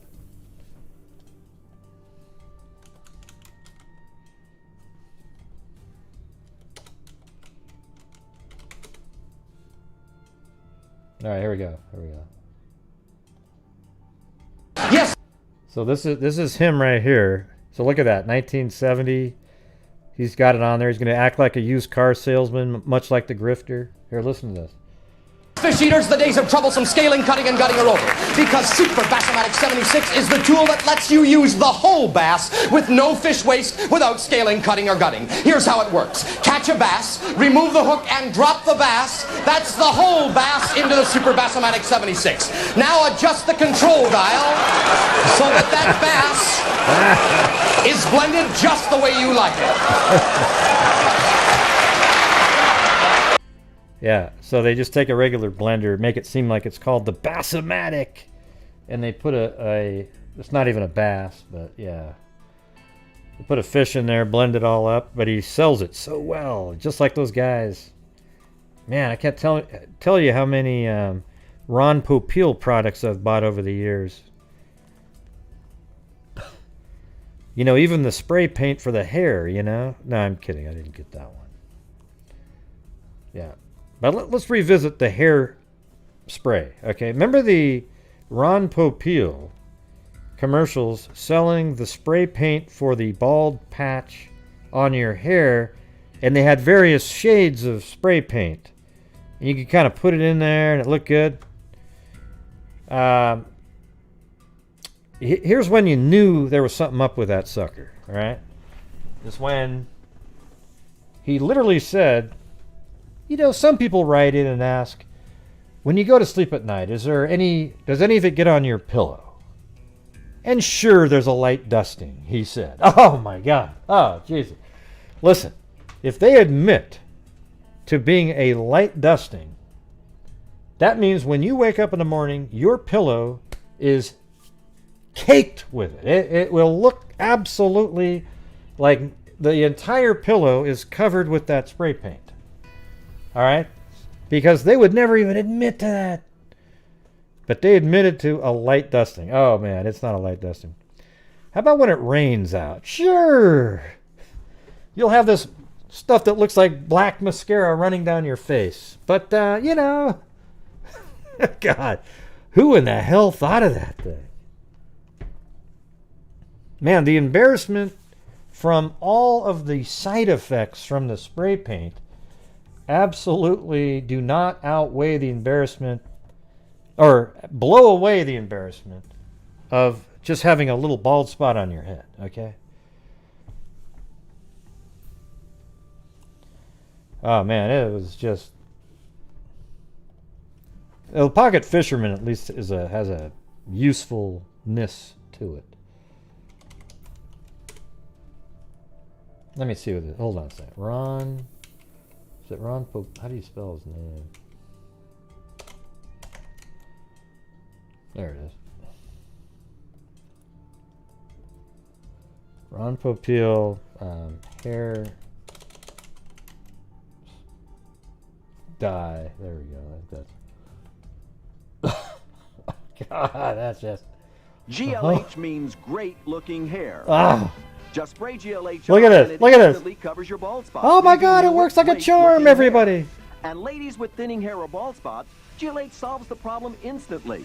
GLH is not a paint or a cover-up. It's an amazing powder that clings to the tiniest hairs. Oh, come on. It actually builds on itself. Look at this leaving thing. you with great looking hair. And the GLH Now hair listen, system is not when you wake up in the morning, is there any on your pillow? Oh, there's a light dusting. Oh, come on. Did you see that right there? If that guy was sleeping on a pillow, that freaking pillow would be covered with the damn stuff. Oh, come on. Give me a break. expensive. My wife's got herself a new guy now. Babes are back. Oh, God. Look at this one. But the babes are back. Oh, when were they ever with you? Look at this guy.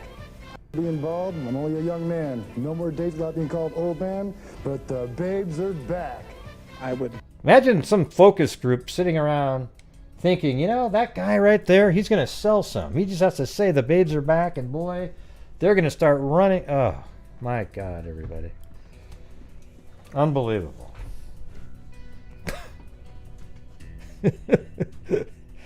Anyways, that's the halftime show right there, everybody. The babes are back. It's like, did he ever have them, is what I was wondering. Yeah.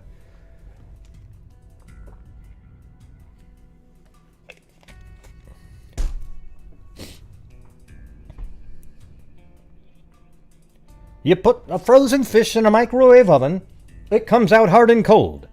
You put the same fish in a bamboo steamer, it comes out flaky and fresh every time. Remember the bamboo steamer? Yeah. Let me see if I can do that again. Get the new bamboo steamer. Wait, let me get my sound effects going. We gotta get the hold on. Let me get the a better soundtrack going. It's probably this one right here.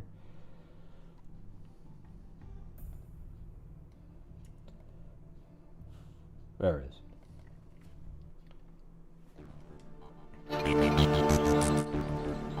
Maybe it's not that one. Let's see.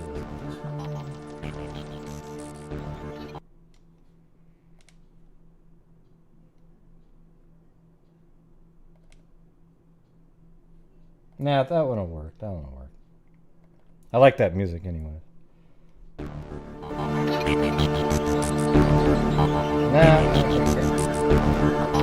I had another one that was good for that. Let me see if I can find it.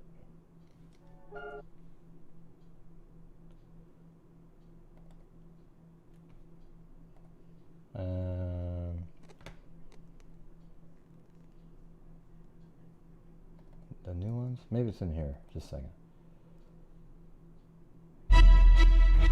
Nope. I might have to add some of these in though. They're awesome.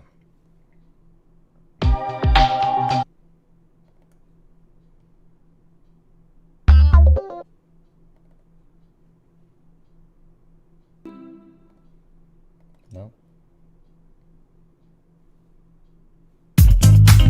No. Yeah, that was it. The very last one.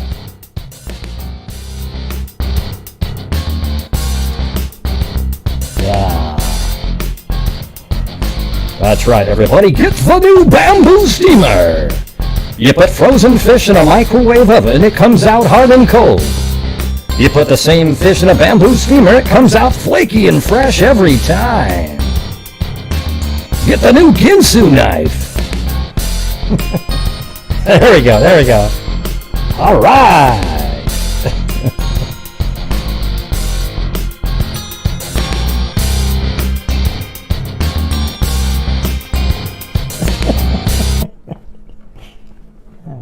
Shit. Oh, man. Yeah, every once in a while. But you notice this has nothing to do with the crime. Oh, wait, let me do that one again. Let me do that one again. Hold on a second.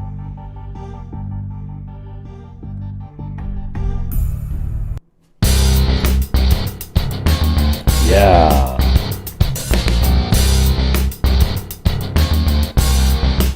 This is PIR, Portland International Raceway, with the biggest thing since the Pinewood Drag. We have Rod Lager, a retired astronaut, with his hydroelectric car. It's guaranteed to rip up the road right in front of your face. We also have Jim Hansen with his beaver mobile. Yes, the only car that'll knock down trees at 200 miles an hour. Trials from 6 and 7 be there. And there's Zozo with her skateboard and a lunatic. All right.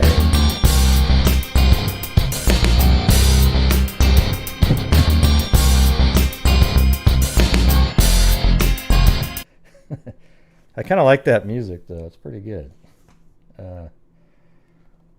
Yep. All right. So that was the halftime. Oh, that's right. Ron Pexa. Yeah, don't forget Ron Pexa.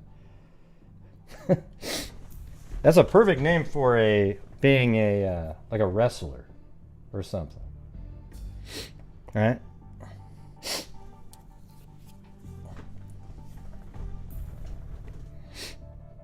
Yeah, every once in a while, you know. Now I gotta go blow my nose. So hold on a second.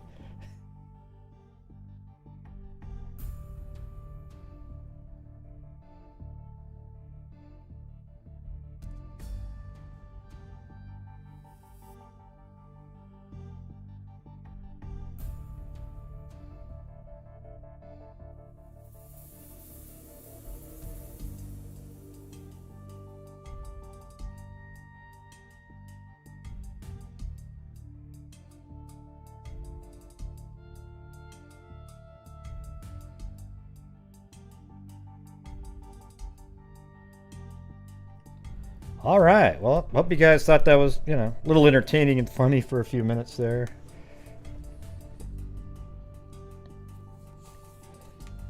All right. Now we're getting back to the serious business.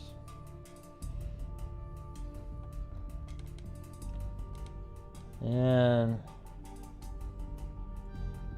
it's the 1991 September 26th disappearance of Charlotte Kinsey and Cinda Pallett.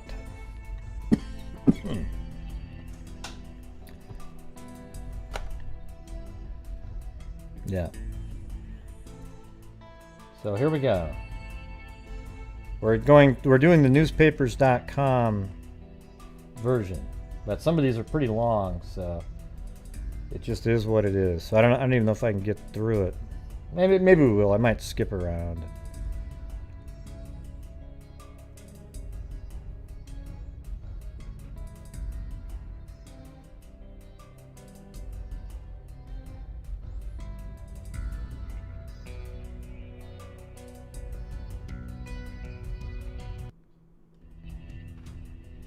All right.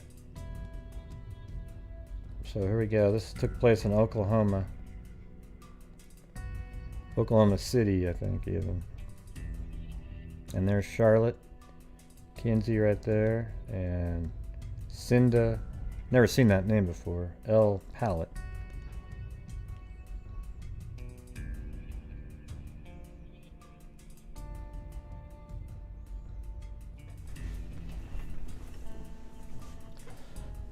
Yep, so both girls sounded excited when they called their parents from the state fairgrounds to tell them a carnival man had offered them a job. They promised they would call back at about 9 p.m. to arrange rides home. That was on Saturday. Monday night, parents of the two 13-year-old girls were still waiting for the call. Police fanned out across the fairgrounds Sunday and Monday in search of blonde, blue-eyed Charlotte Kinsey and her brown-eyed brunette friend, Cinda Pallett. They also were searching for a man they believe may have posed as a fair employee and offered the girls a job at the fair. The families of the two missing girls were conducting their own search. 10 members of Charlotte's family, including grandparents, sisters, and aunt, have set up 24-hour vigil at the fairgrounds, canvassing the midway regularly for signs of the missing girls. Let me see if they have, let's see.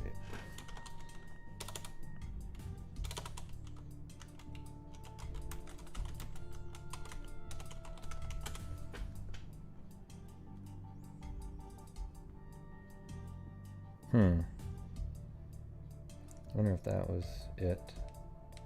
I mean, Charlotte's house was right there. I bet you that was probably the location. Although there seems to be, oh, that's the same place. So I guarantee it's one of these.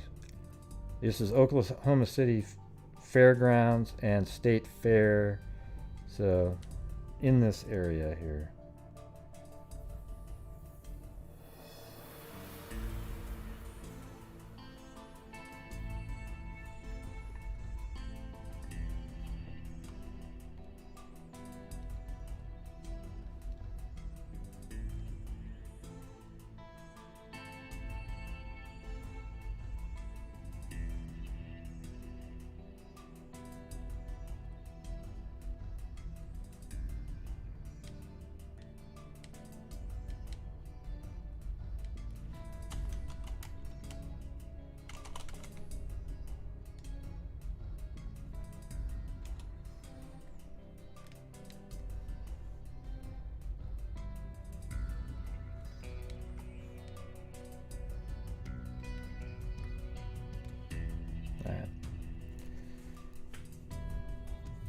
The Palletts have 500 flyers with photos and descriptions of the two teens printed and began passing them out at the fair on Monday, hoping to find someone who saw the girls since Saturday.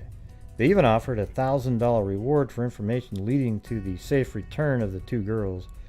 Police declined to speculate on the fate of the two teens. "I believe she's been kidnapped, drugged, or hypnotized," said Charlotte's mother, Mrs. Perla Peterson. "She's not the type to run away," Miss Norma Pallett said the same of her daughter, Cinda. "We've always had a good relationship. She had no reason to run away." Both mothers said their daughters were good about calling home when they had a change of plans. Neither was the type to associate with strangers, the mother said. Cinda's brother, Tony, dropped Charlotte and Cinda off at the fair at about noon on Saturday. So now we're getting sort of the timeline here. Let's I'm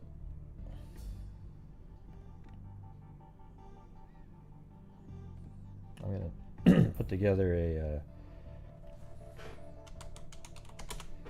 open up a text file and just sort of load this stuff into it. Alright, so they were dropped off at the fairgrounds. Okay, Cinda's brother. So Cinda's brother, Tony, dropped both off at the fairground at noon. Fairground, I'll just put noon over here on the left. So 12 p.m. Alright. And then between 5 and 5:30 p.m. both girls called home, so they were obviously everything was fine for a while. So that shows you how responsible they are. Both girls call home to say a man had offered them a job at the fair and asked for permission to stay longer until 9. So 5 to 5:30, both girls call home and ask for permission.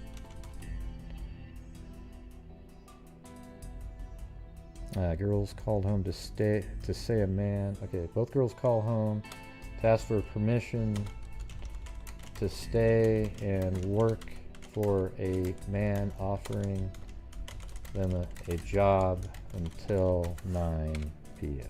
All right. A man had offered them a job at the fair and asked for permission to stay longer. Mrs. Pallett said she had no reason to be concerned. I kind of shrugged it off because the kids were always looking for ways to make a little extra money, she said. She sounded so excited, Miss Pallett said. She said her daughter said the man asked them to come back Sunday to work too. So, you know, that was all just part of a game. Oh yeah, man, you guys, this is cool. Yeah, I'll tell you what, you can come back Sunday too. You know, so making him feel safe, like there's a, you know, it's just bullshit. But I told her we would talk about it after she got home. Miss Peterson said her daughter, who had been looking for a job for several weeks, was elated about the job. Man, just think how sad that is. They were so excited. You know, and about the job in her, let's see, she was so excited about the job in her phone call. She said, "Mama, hurry, he's standing here waiting," Miss Peterson recounted. Oh boy. Police said the girls were last seen about 7 p.m. Saturday by two boys who told officers they too had been promised jobs by the man. Oh boy. See, this gets pretty crazy right here. About the same time, the girls were... Let me get to the next one. Next page.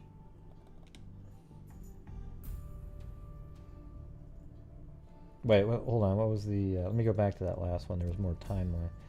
Police said the girls were last seen at about 7. Okay.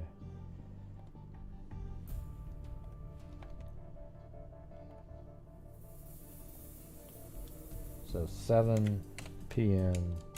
last seen. And we're just going off the newspaper articles. So the way that last one ended, it said, about the same time the girls were seen calling, at the same time the girls were calling home, the man was recruiting the two boys. So at the same time they were calling home, he was like, the two boys, he was trying to recruit them as well. Police said the boys told them they left the girls with 40 to 50-year-old man who had offered them all a job unloading stuffed animals. Yes. Detectives said late Monday they doubt the unknown man was actually a fair employee. Up to this point, we have ruled out everyone connected with the state fair, and Lieutenant Adam Edwards of the Oklahoma City Police Department Youth Bureau. Detectives said two boys told them a man wearing a yellow badge had approached them and offered them jobs. These are the two boys. The youths described the man as white, in his late 40s or early 50s, about 6'2", with a black and gray full beard and mustache. He had on silver wire rimmed glasses and a flimsy straw hat and was wearing a cowboy shirt with brown stripes and a brown leather belt with the name Joseph tooled on it. Man, that's pretty damn good memory from those kids. Edwards said the boys told police the man took them. So listen to this one. The boys told police that the same man took them to a nearby ballpark where the girls were waiting. So they were sitting there already. Led them all to his car outside the fair gates and drove to the TG&Y store at Northwest 10th and May. Let's see where that is. Man, this is wild.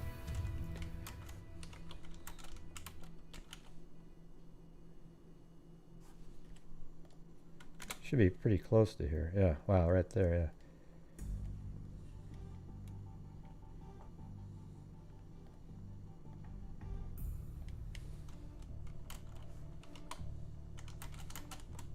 And this was a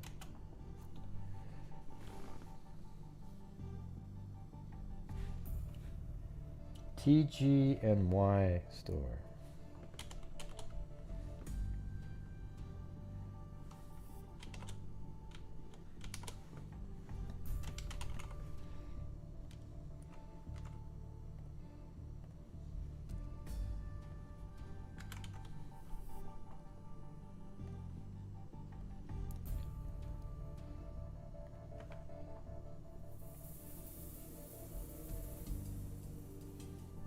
Right. He drove to the TG&Y store at Northwest 10th and May. The man bought some gloves for the girls before leaving the store sometime between 6 and 7. Man, that's weird. Almost like he didn't want their fingerprints. I've never actually thought of that before, you know. Edwards said the boys recounted he told the girls the gloves were to be used to handle the stuffed animals, detectives said. Okay, so let's see. Edwards said the boys told police the man took them to a nearby ballpark where the girls were waiting, then led them all to his car outside the fairgrounds and drove to the TG&Y store on Northwest 10th and May. Is there a ballpark right over here?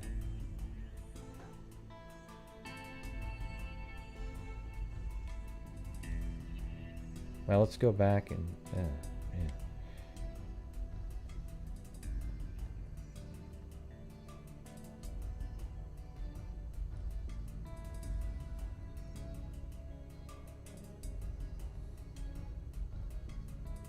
Yeah, 1990. That's pretty close. Although, yeah, it's 81, so right there.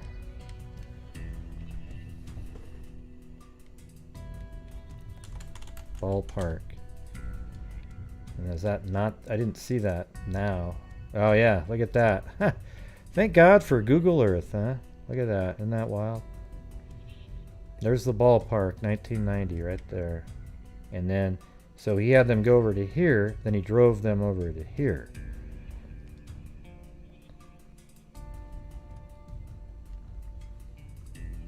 Gotta love Google Earth, huh?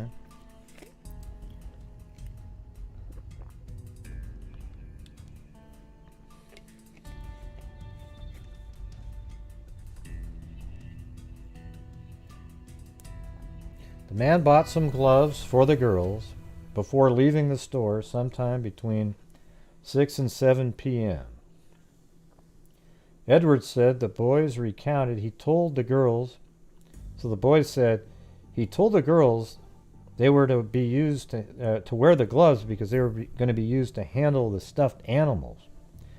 Edwards said the man then dropped the two boys off at Truck Stops of America at I-40 and Council Road.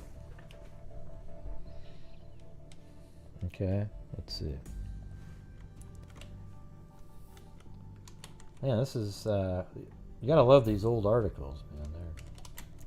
Council Road.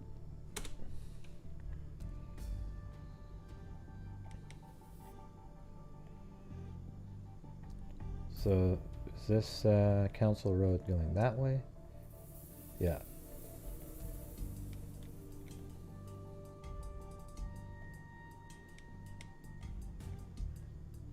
Is this I-40?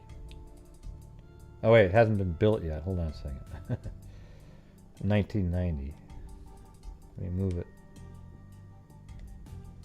Or no, it would have been. Hold on, let me go to, let me put a pin right here on Council Road.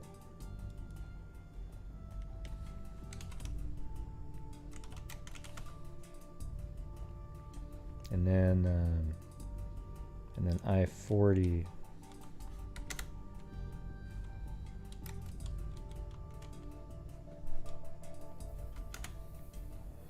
Oh, so it's south. Okay, way down here.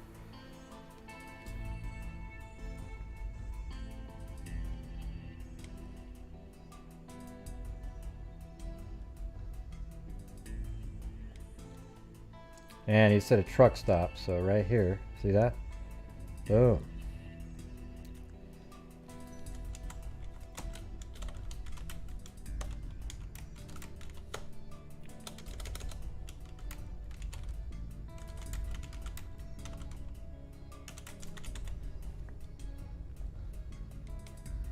All right.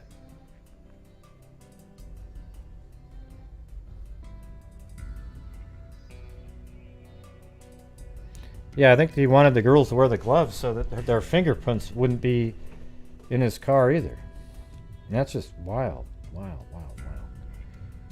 I don't think I've ever... That's really thinking about it. You know, really plotting and thinking of all the... I'm still trying to figure out the angle with the boys here. It's a little strange. They were already waiting for him. The man bought some gloves for the girls, leaving the store sometime between 6 and 7. So that would have been, let me put that on there. So that was the store.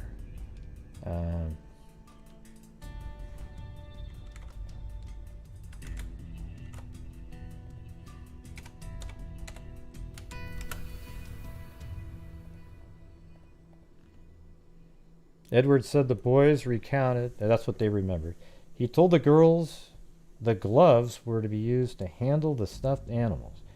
Edward said the man then dropped the two boys off at Truck Stops of America at I-40 and Council Road at about 7:30. Okay, so 7:30. Let's see. Two boys dropped off at...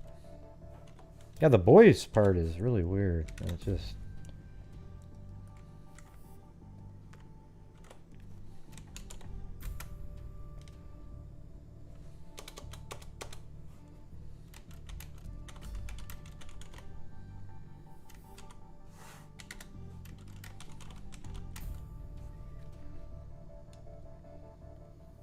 Is that actually what that's called? Let's see.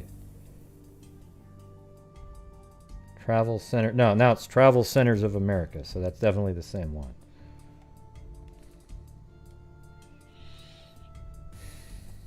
Two youths described the man as white in his late 40s. He had silver wire rim glasses. Edwards said the boys told police the man took them to a nearby ballpark where the girls were waiting. So maybe he told them they were part of the ruse to get them to feel comfortable or something. Led them all to his car outside the fair gates, and then he drove all of them to TG&Y store. And then the man bought some gloves for the girls before leaving the store sometime between 6 and 7. Edwards said the boys remembered that incident. He told the girls, so when they're all four together, he told the girls the gloves were to be used to handle the stuffed animals.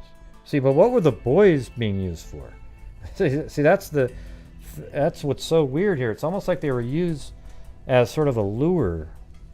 Like, oh yeah, there's going to be two boys too. And Edwards said the man then dropped the two boys off at Truck Stops of America at I-40 and Council Road about 7:30, giving them $10 to wait there for a truck of stuffed animals. So he goes, yeah, just wait there. There's going to be a truck coming by. Gave them each $10. The boys were suspicious and called home after the man left. Youth Bureau Detective John Lair said. He said the boys and their parents waited an hour at the truck stop before going home. After 2 days of interviews with fair workers and witnesses, police have ruled out everyone connected. Man, that's so bizarre to use those kids like that. The 2 boys. Because it's weird, it doesn't even seem like the girls cared about that. Let me go back up here. Detectives said 2 boys told them a man wearing a yellow badge had approached them and offered them jobs. The youths described the man as white in his 40s and 50s with a black and gray full beard and mustache. He had on silver wire-rimmed glasses. I think it just was to make it seem more legit. Like, I don't just have girls, I have some boys here. And maybe that made the girls feel like it was a little bit safer. But when he dropped them off, those 2 girls must have been really panicky. Or some kind of a feeling might have approached them inside, but maybe not, because maybe the whole thing with the kids, and they even see him hand him $10, so of course he's going to be coming back. And everything just made them feel like they were in a safe situation. Man, that is absolutely crazy. While the reason for the disappearance is unknown, the family members are sure it isn't that they ran away. I know she wouldn't run away. We have seats Thursday for the rodeo she's been wanting to see, and there's a concert coming she's been waiting to see. I've heard those stories of kids running away with carnivals. If she had a reason, an unhappy home or problems she couldn't talk to us about, then I would say yes, maybe she would go. But we have a good relationship. She's a happy, outgoing child. Miss Peterson described her daughter as shy and loving. She doesn't like to talk to strangers.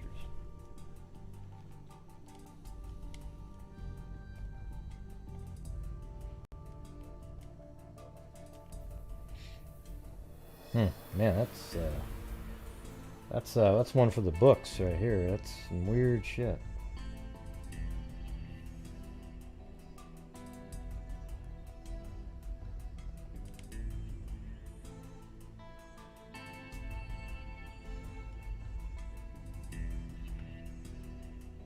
Now look at that guy right there. All of a sudden you think, oh wow, that guy he looks like him. And they were looking for this guy. And I actually think that the killer, well, let's just read it. Using a name tag found along State Fair of Oklahoma City, police identified Tuesday the man they believe was the last seen with missing 13-year-old Oklahoma City girls. So this guy named Don Corey here. Okay, but we don't have to go through it. Yeah, so they thought like, oh my God, this is him. It turns out the badge was his, but it was missing, but that's the badge that the killer was using. And eventually this guy was cleared. This Don Corey guy. Police said Corey's photograph has been identified by 2 boys who said they were also approached by a man offering jobs, but he could just look. The other guy might have made himself look like this picture after he had the stolen badge.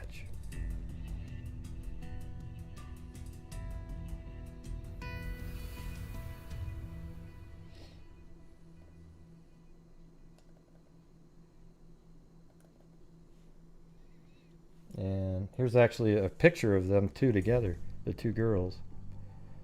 The photo of missing 13-year-old Cinda Pallett left, and Charlotte Kinsey was taken at the State Fair Saturday. Oh, so it was actually taken the very day that they went missing. How weird is that? Police say the girls were last seen on Saturday.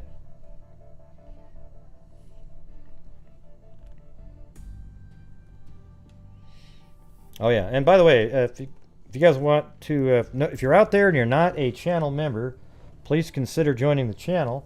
And it helps support the channel, and it helps support the charities at the end of the month. Okay, we donate a lot of money.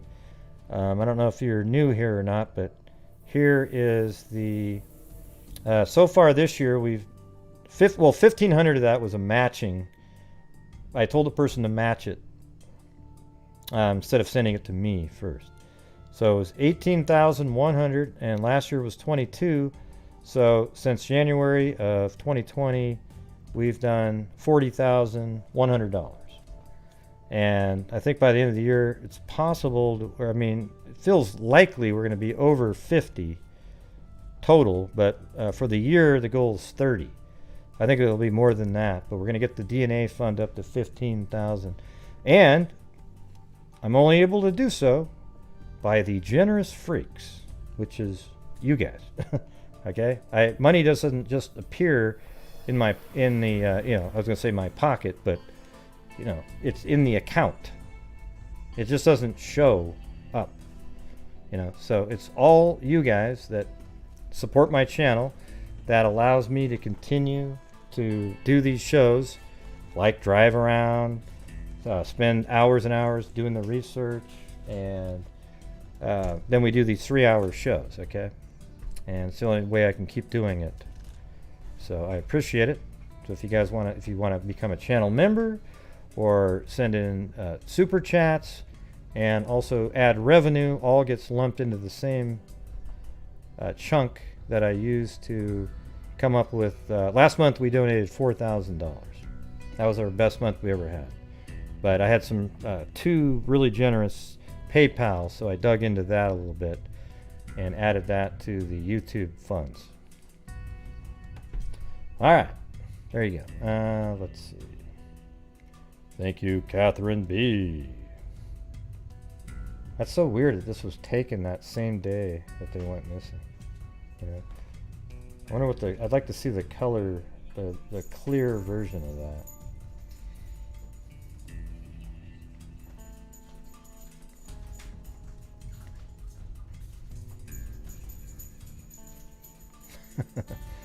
Yeah. Kidnapping suspect arrested. So this guy was arrested. There's still no word on the missing girls.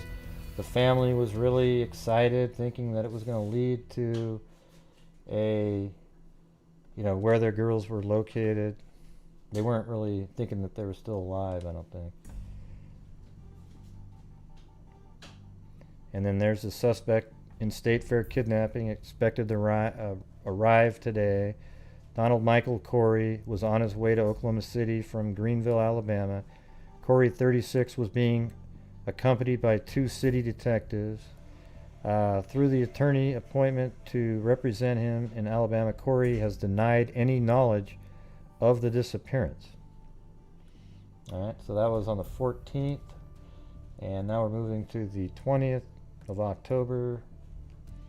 Kidnapping charges dropped. So there you go. The guy that matched all of that has been dropped. The charges. Donald Michael Corey spent most of the afternoon Monday reacquainting himself with freedom, like the freedom to step out for a minute to buy a sandwich and soda with $3 he borrowed from his lawyer. He was out of jail. He was headed home. Corey was an uneasy freedom, nevertheless. Corey's was an uneasy freedom, nevertheless. How free is a man when his lawyer keeps him closeted away in a small office, awaiting word that Oklahoma City police officers are ready to drive him back to Greenville, Alabama? Where just more than a week ago, police were calling him a liar and a kidnapper. Corey was released from Oklahoma City County Jail about 2 p.m. Monday after District Attorney Bob Macy decided to drop kidnapping charges against him, a development family members in Sioux Falls said they expected. Corey's brother, Jerry, said in a telephone interview he may host a homecoming get-together for Corey. Let's see. It would be later after he's been home a while. The charges against Corey stem from the disappearance of two 13-year-old girls from the state fair. Let's see. Corey, who claimed he was in Dallas on September 26th, the day the girls disappeared, was returned to Oklahoma City early last week. Anyways, they dropped the charges. He had nothing to do with it. And now we're going to October 29th. Mom releases open letter. We'll read this one.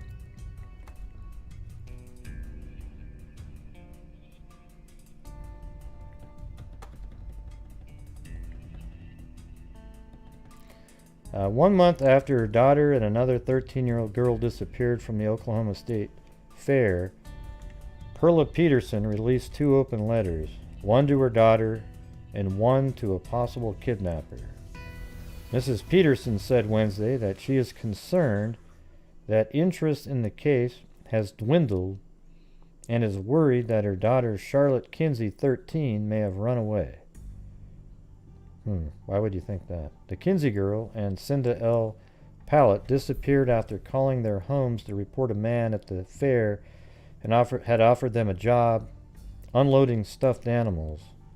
A nationwide search led to one arrest, but that man was cleared.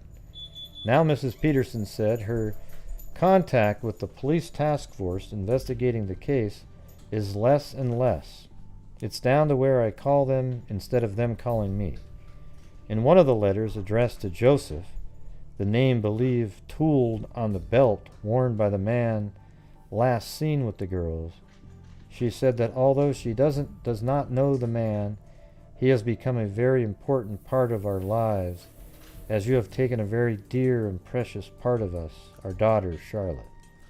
The letter said the family can't fathom why such an act would be committed, and added, "We only hope that you are within distance to hear our plea and will find it in your heart to return these girls to those who love them, hopefully safe and sound."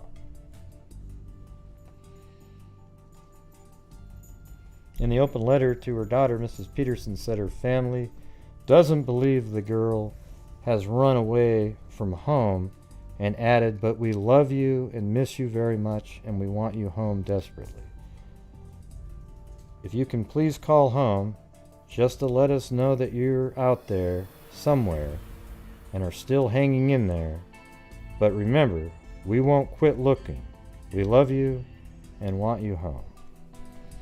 So that's why these, like I've said it 1,000 times. I mean, the missing persons cases are missing person presumed dead are the worst of the worst kinds of cases. Because you don't get answers of any kind. Miss Peterson said she considers more and more the theory the two girls have been sold into prostitution. It makes more sense than the rest of them, she said. Nah. The best sense is that they were abducted by a psycho serial killer type person. That's exactly what they do.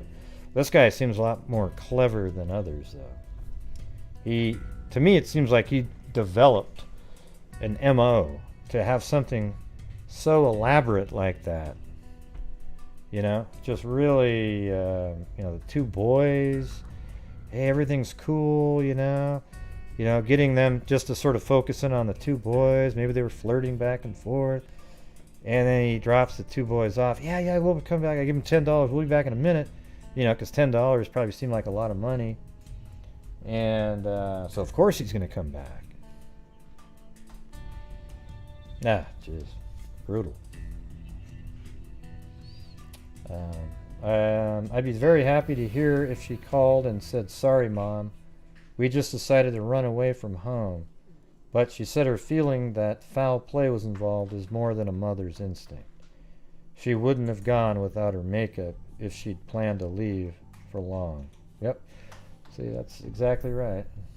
They would have gone to the fair with some of the stuff. And then why would they have called home, too? Why would you even bother calling home? You just would have taken off. But instead, they called home and said, "Hey, can we stay a little extra?"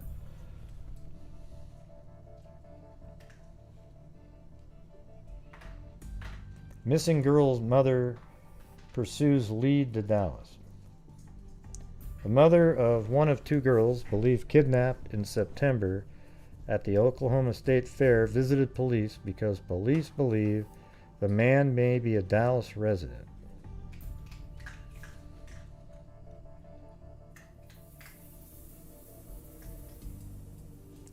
The two girls believed kidnapped in September at the Oklahoma State Fair visited police because police believe the man may be a Dallas resident.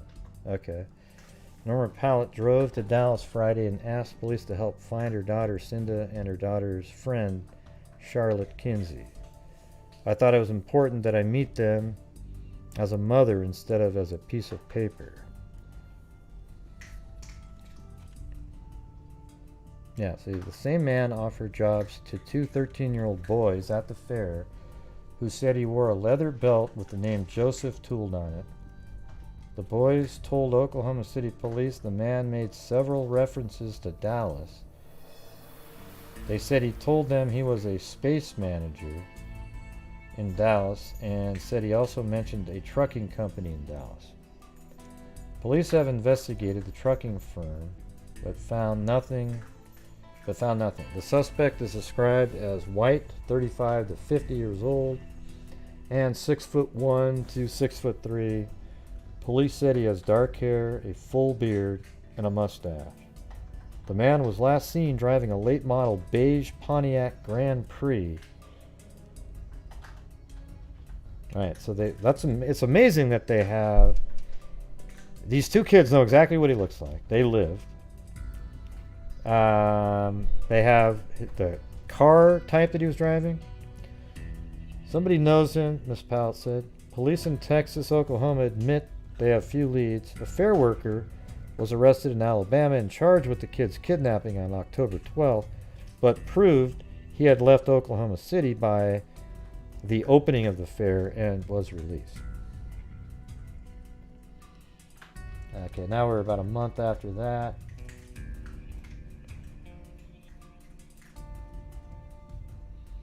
Let's see if there's any extra. This is kind of a long one here, but we'll see what's in it.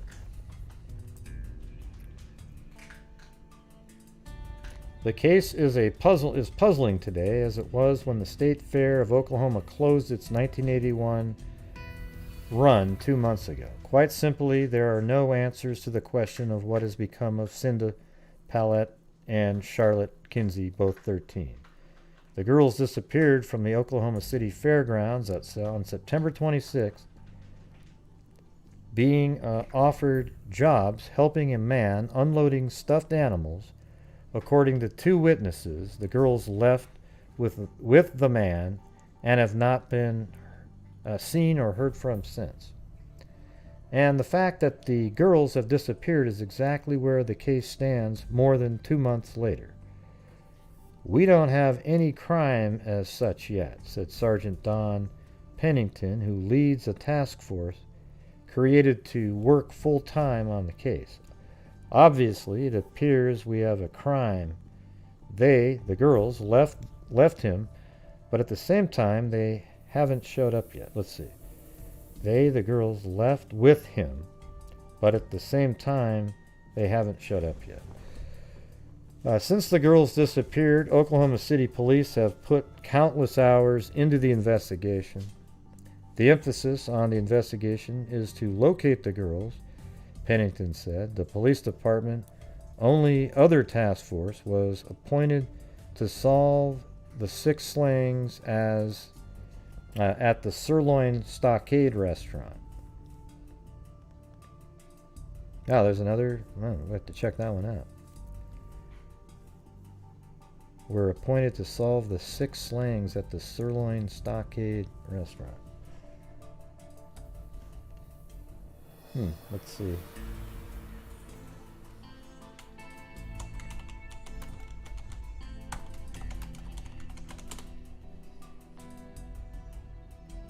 Well, there it is. 1978 Sirloin Stockade Murders Remembered. 30 years ago, a green Oldsmobile station wagon pulled up to a Sirloin Stockade off of Southwest 74th in Oklahoma City. 3 people got out and headed for the door, intent on leaving with cash.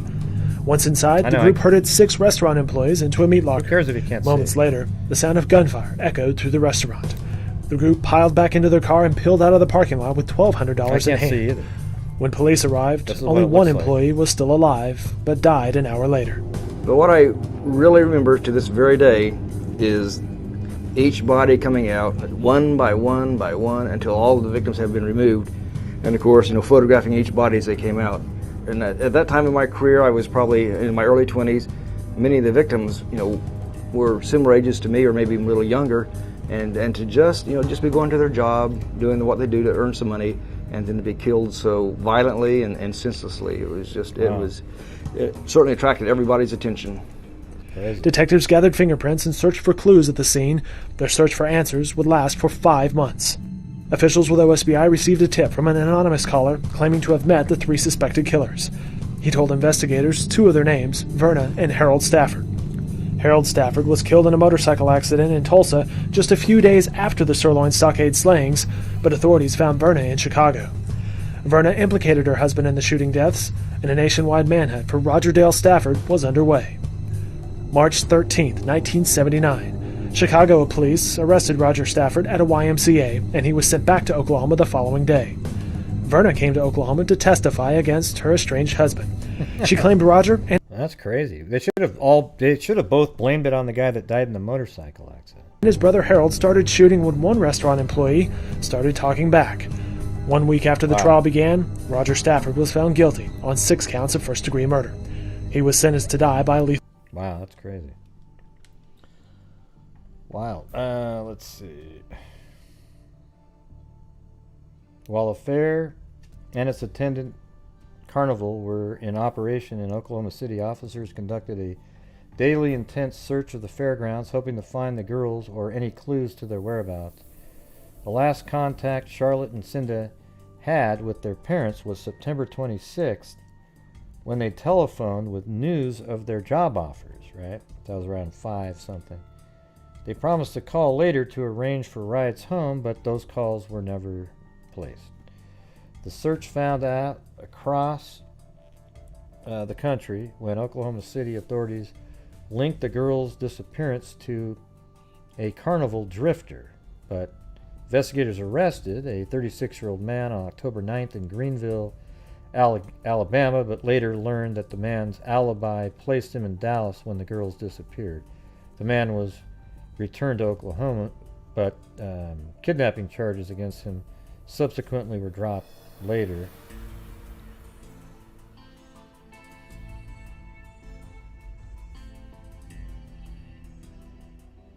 Yeah. All right, let me move to a different article. So now we're about a year later, another really long one. I'll just try to find a spot. Teenage girl still missing as another fair begins. Okay.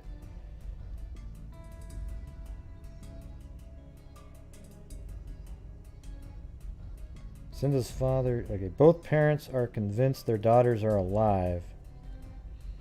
Carnival workers at the fair remember the missing girls last year. Police questioned them because it was believed the man with whom the girls were seen had some connection with the fair.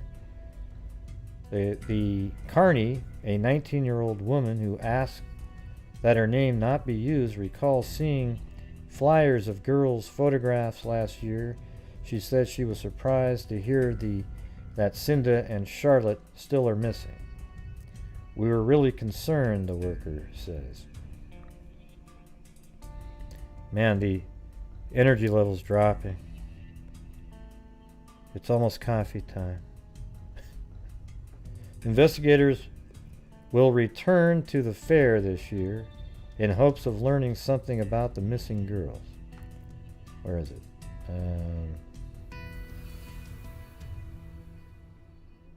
Yeah, I think this is mainly about just how life's going, some facts.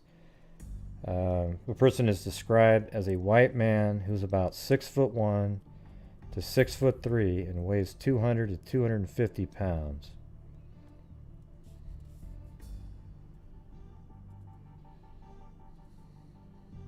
You know, he might have had like a disguise on or something. I think, you know, just putting a hat on your head makes you hard to... and if you have a little bit of a facial hair and a hat, and then you cut it differently and remove the hat, now you don't look the same.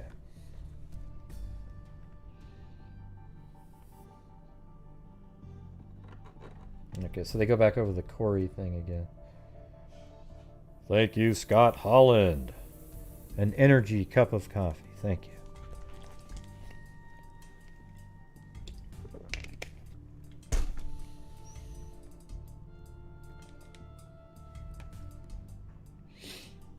You know, the thing is, what it used to be was when we do have super chats, they were kind of nicely spread out throughout the show.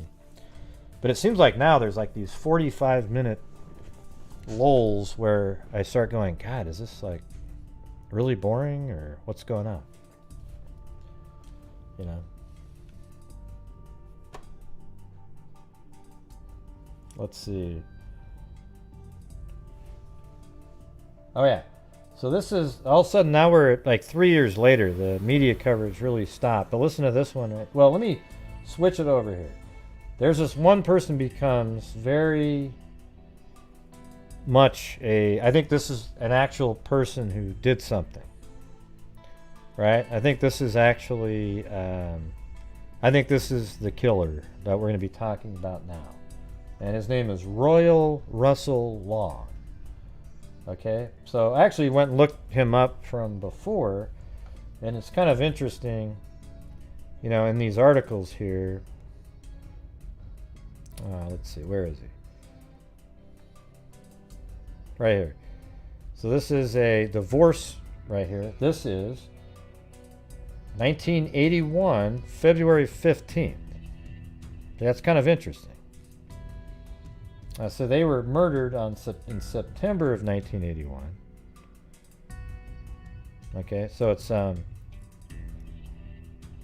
Royal Russell Long versus Jerry Elaine Long. So apparently that's her woman's name, but they got divorced, okay? Then literally 12 days later,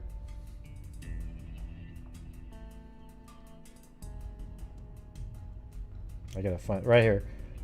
This is marriages. Royal Russell Long marries Don Lee Dolence or something.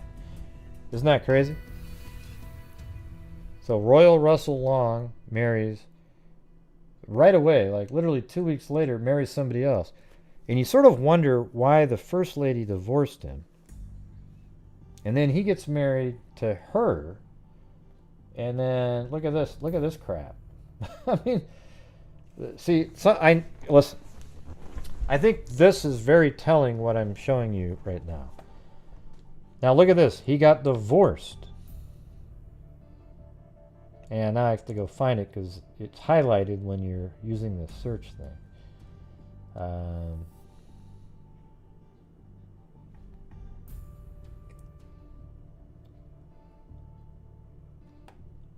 I'm sure it's right there. So Don Lee Long versus Royal Russell Long. I think the one on the left is who filed it. Well, check it out. Like, he got divorced in... filed for, she did, on December 20th, 1982. So I bet you anything that both of these women sort of figured out what he was doing. There was something odd about him. And this one might even have found out about that he had something to do with Charlotte and Cinda and got the hell out of Dodge, right?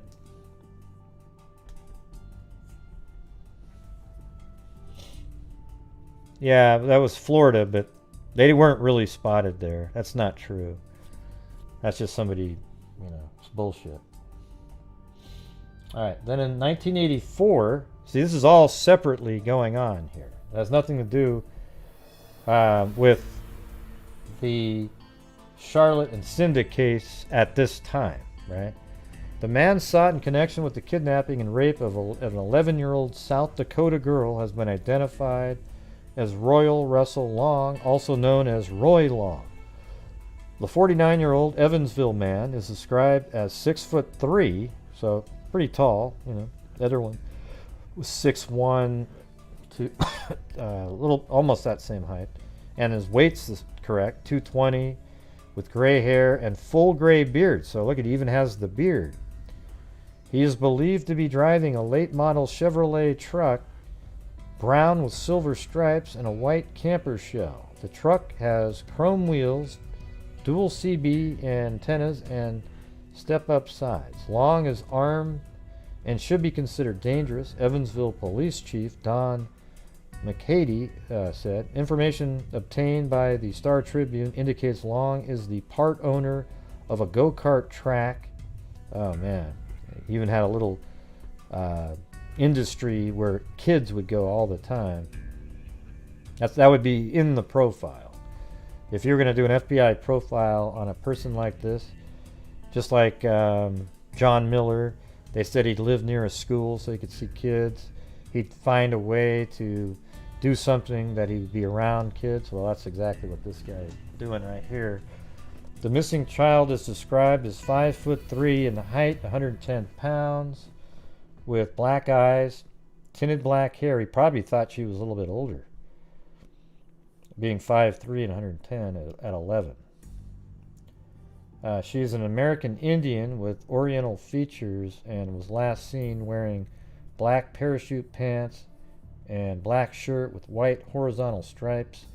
The child was hitchhiking through Casper, Wyoming Wednesday with an older girl when both girls were allegedly forced into Long's vehicle. See, this is a whole newspaper thread from Wyoming here.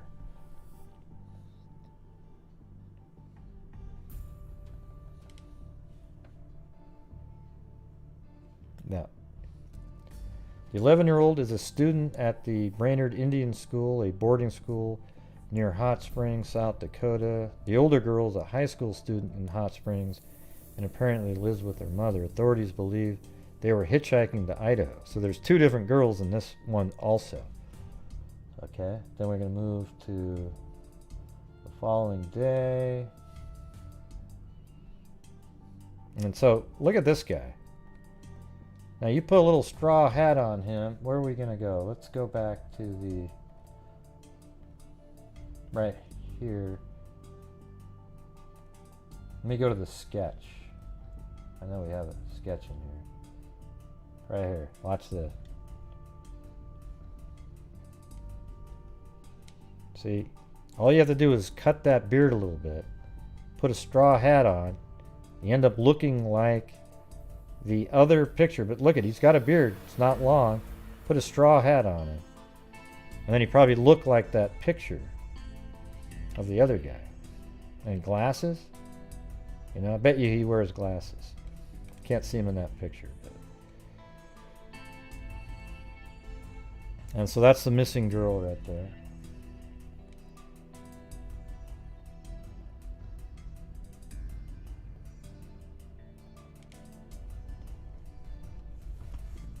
And they're looking for him. And then FBI arrests Long in New Mexico. So guess what he does, everybody? This guy right here, he's a truck driver. So apparently the vehicle that he used was a rental car in at the Fairgrounds in Oklahoma. A man who allegedly abducted a young South Dakota girl after raping her older companion was arrested by federal agents in New Mexico Wednesday night. Royal Russell Long, 49, was apprehended by two FBI agents as he was leaving an Albuquerque convenience store telephone booth. Agents did not find the 12-year-old child Long allegedly kidnapped. It has not yet been determined if Long, an Evansville resident, will be extradited, he added. Authorities have been searching for the former truck driver and the 12-year-old Indian child who for the past week since the older South Dakota girl told police she was raped by Long at his Evansville home. So this is, we're in 1984. This is 3 years after Charlotte and Cinda. Evansville investigator Stephen Myron said that this week that nothing in Long's background indicates it is a homicide, but evidence found at Long's home indicates the missing child may have been injured and in need of medical attention. We found blood there, Myron said. Her blood. Both girls apparently ran away from South Dakota September 18th. They reached Casper the next day, and Long apparently offered them a ride about 1 p.m. Yeah, so anyways, this guy is... he's pretty much a nightmare. I bet you he has a huge list. See, there he is right there. It's hard to tell. Doesn't look like he has glasses on there. I was thinking maybe that was a reflection. But.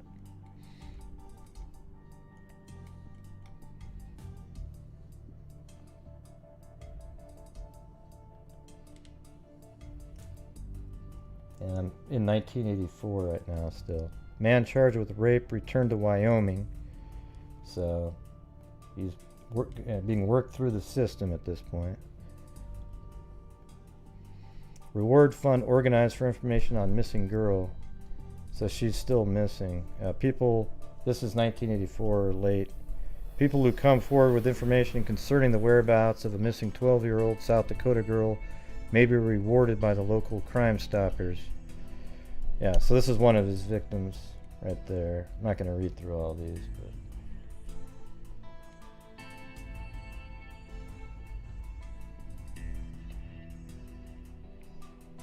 Long says defense could have proved girls are alive.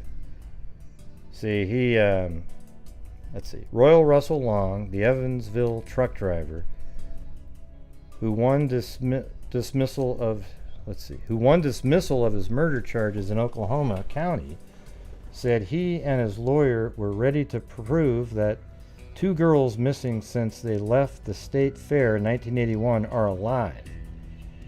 So he's now talking about Charlotte and Cinda, the same guy here.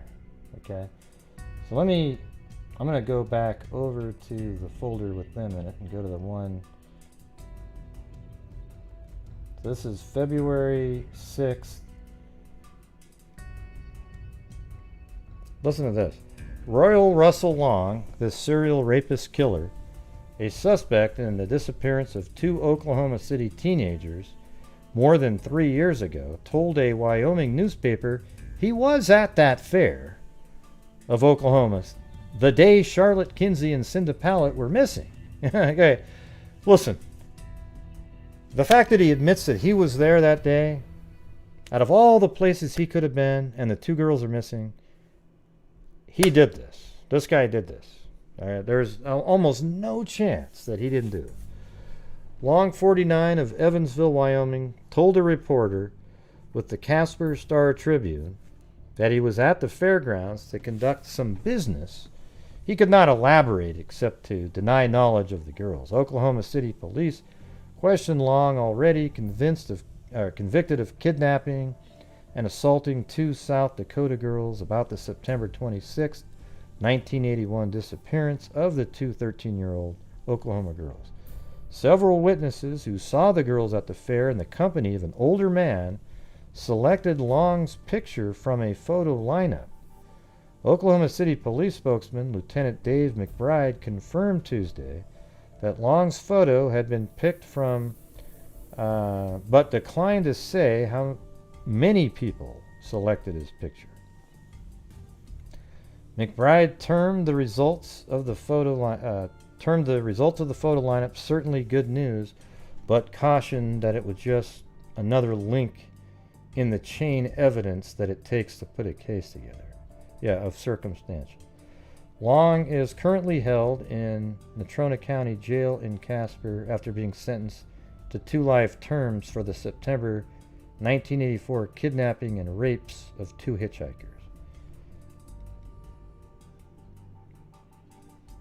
Okay.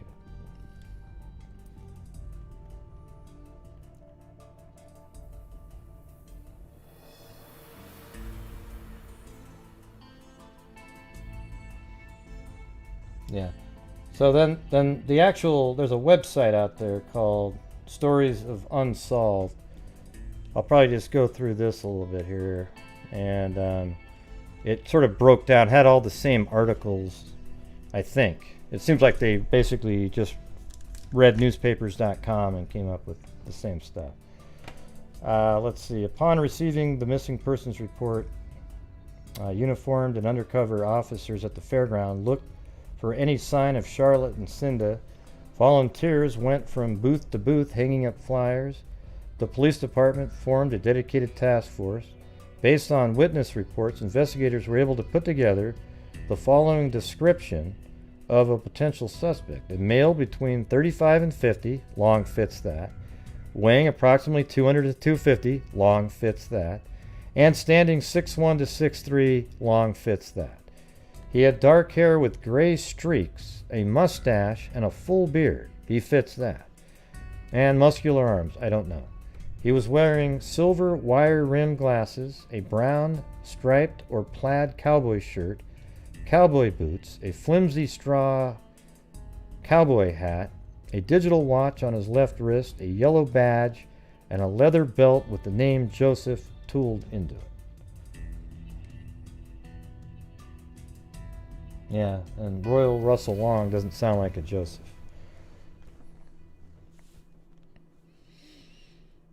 He drove a tan two-door 1980-1981 Pontiac Grand Prix.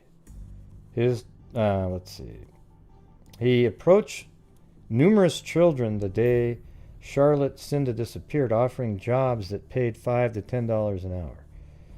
His description was put on the missing persons flyer and sent to neighboring law enforcement agencies.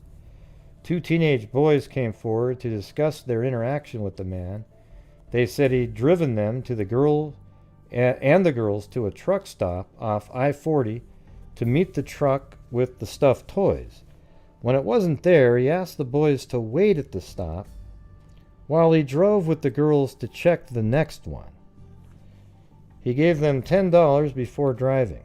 See, that sort of all made sense, you know. It's like, oh, wow, so it's not here. You know what? It might have been at the other one. Why don't you wait here just in case it comes?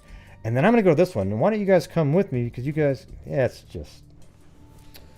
It should be noted that many news outlets have mistakenly reported that these boys were Charlotte and Cinda's boyfriends. I never read that once. They'd actually just met that day, right. The man's yellow badge was located soon after. It bore the name and photograph of Donald Michael Corey, a 36-year-old Carnival drifter who resembled the man the witness in the witness sketches. Immediately, police charged him with 2 counts of kidnapping and launched a nationwide search. And then they were able to rule him out. A couple of months into the investigation, the Oklahoma City Police Department put up a $5,000 reward.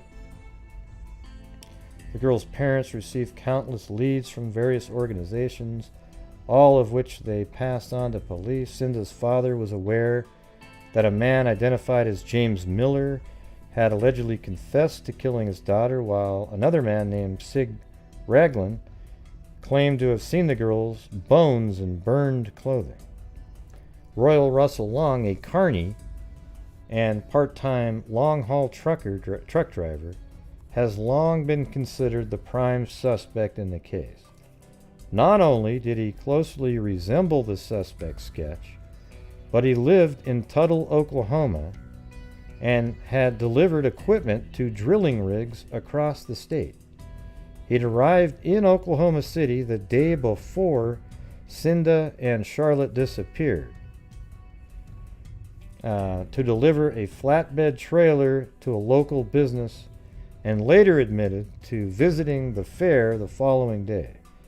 Despite witnesses identifying him as the man offering a child job at the fair, he denied any involvement. Long had a history of sexual violence towards young women. He was accused of molesting his daughter, and she came forward to say she'd witnessed him attempting to lure young girls with puppies and toys. See, I think he evolved later into what he ended up being.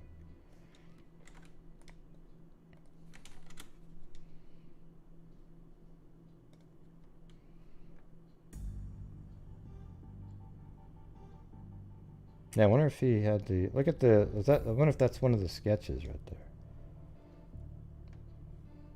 Or actually, that's him too. Wow, that's crazy.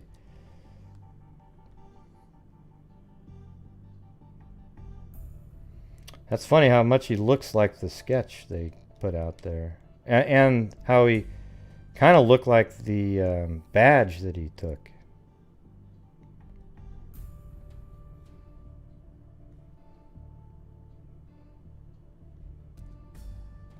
Let me see. I'm trying to find what I had earlier.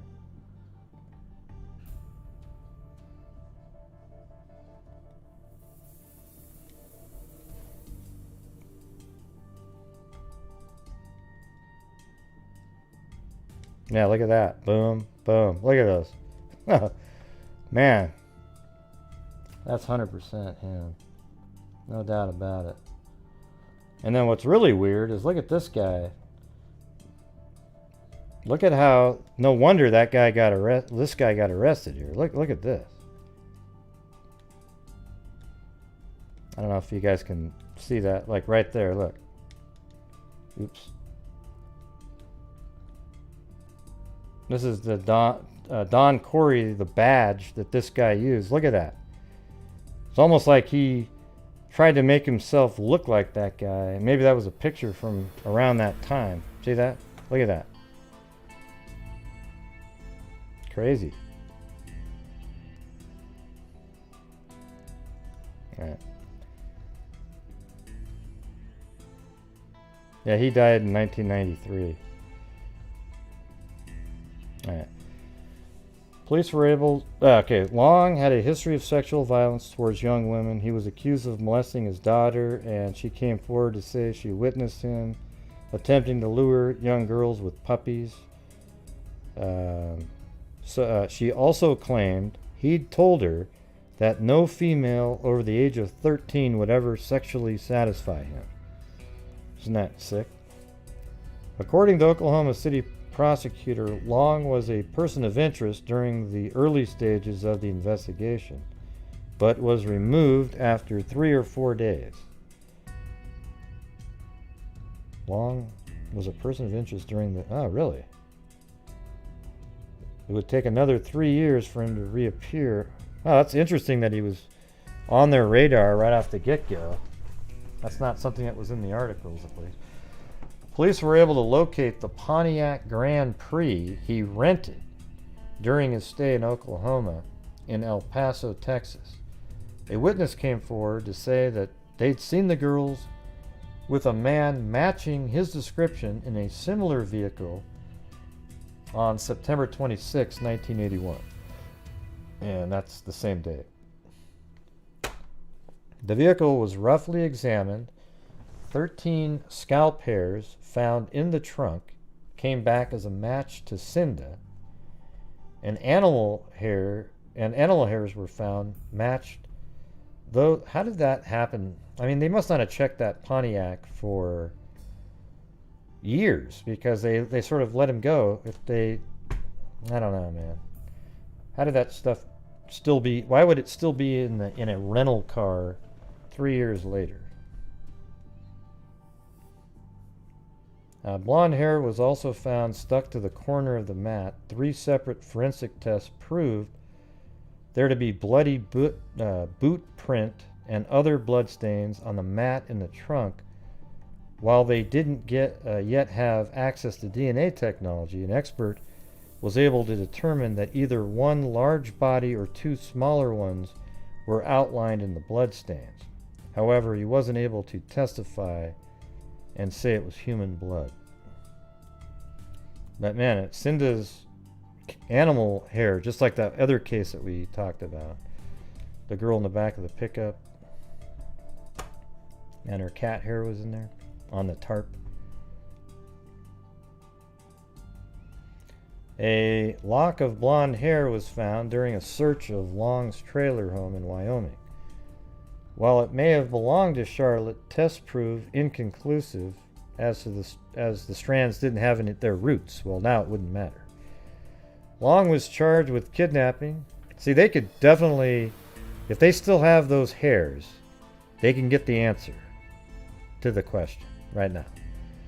Long was charged with kidnapping and first-degree murder in relation to the case in August of 1985. He pleaded not guilty and was denied bond. While in jail awaiting his preliminary hearing, he spoke of an alleged conspiracy between authorities in Oklahoma and Wyoming to try him for the abduction of the girls and the kidnapping. The hearing went underway that October. Its aim was to determine if the case could move to trial, given prosecutors hadn't found the girls' bodies.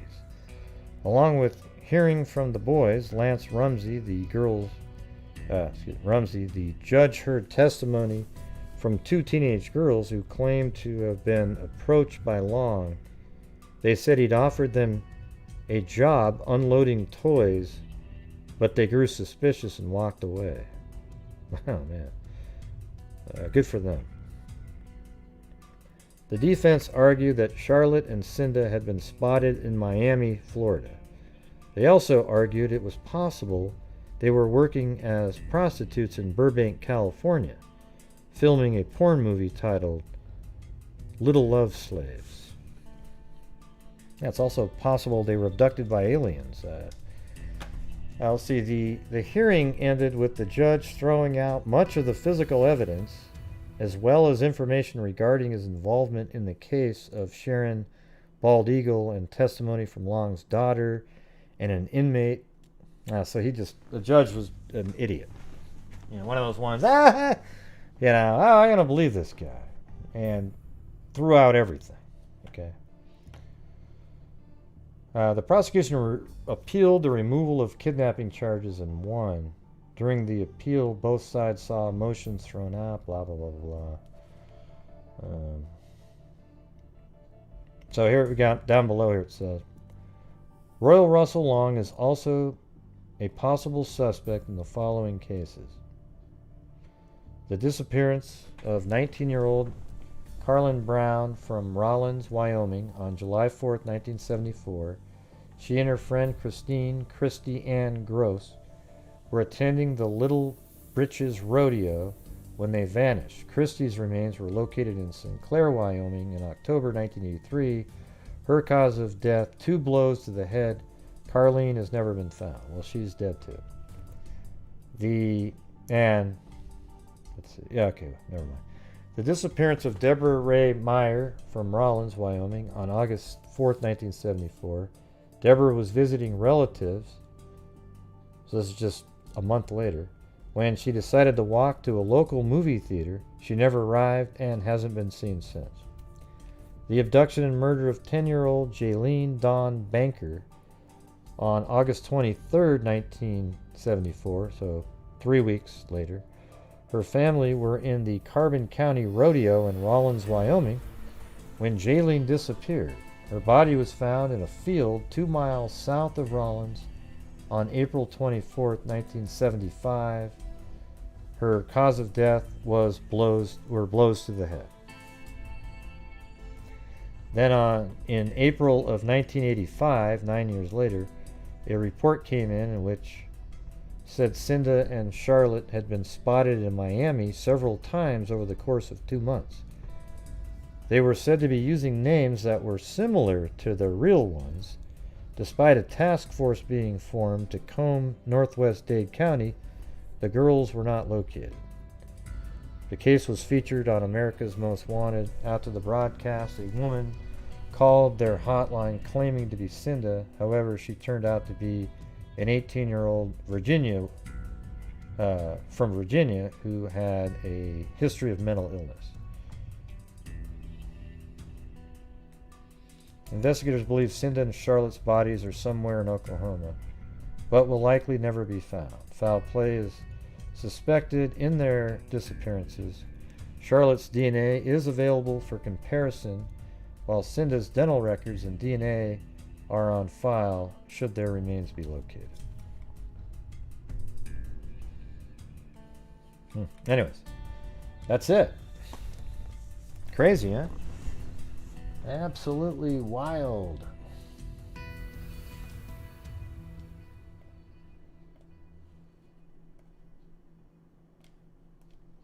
Hold on, I gotta put that link in there. So I'll put that same link in the description of the video, of that link we just read. It's got a little bit more in there. Alright, so that's in there, and that's it, you guys. 3 hours and 8 minutes. See what I'm talking about? Every single night.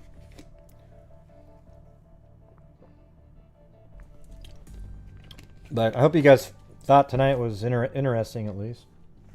We were on the scene on one of the cases.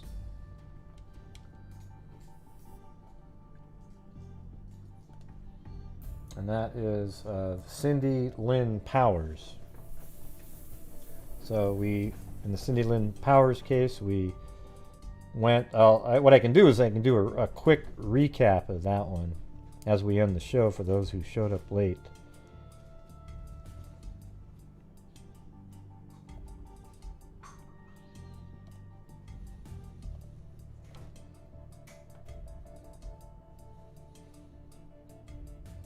Yeah. Alright, so this is where I went. This yellow line is where I drove today. This is their house. The uncle's house is right here. And she left there at 9:30 and went right to here to catch a bus. And from there, so probably 10-minute walk, 9:40, maybe at 10 o'clock there was a bus there. She wanted to make sure she got there on time. Maybe it was even like 9:50, who knows. But anyways, she took a bus from there all the way to 82nd, and the bus would have been on this side of the road here. So I think it's a one-way street. Dropped off right here, and then probably would have walked across the street to pick up a bus right there, and head south on 82nd all the way down to the Clackamas Town Center. And this is, we'll do like the rapid time lapse of this. Alright, so here's the start right here. Basically right there on the right, that yellow house is the house. She would have walked like this, straight ahead, turned, and then just coming up right after you get past the street right here, there is a bus stop. That's that first bus stop. Then straight ahead, and you get to the 82nd eventually, and then the car turns left. I think we're still not even there. Yeah, I think it just turned. No, right there at that McDonald's right there. You can barely see the McDonald's. That's the McDonald's right there. So it turns left there. That's 82nd. And then it just goes on for a long ways. And yeah, eventually it makes it down to the Clackamas Town Center. Now we're in the Clackamas Town Center parking lot, which is right here. What you're looking at is right here. This is where she would have been dropped off. And then from here she walked probably more like this. She could have walked across here, went like this, but I think maybe she walked like this and then crossed here, went to Denny's. Okay, now behind the Denny's there's a door, an employee parking area back there. I mean, well, the employees park back there, and there's looks like an employee entrance is what I meant. And I think that's actually prior to this, so hold on.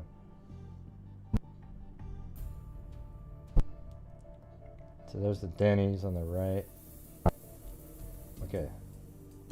I'm in the Denny's parking lot behind the building.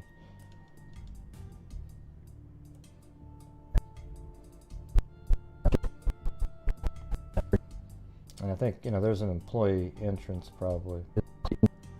And then we go back over to the mall. And eventually, she walks from this area,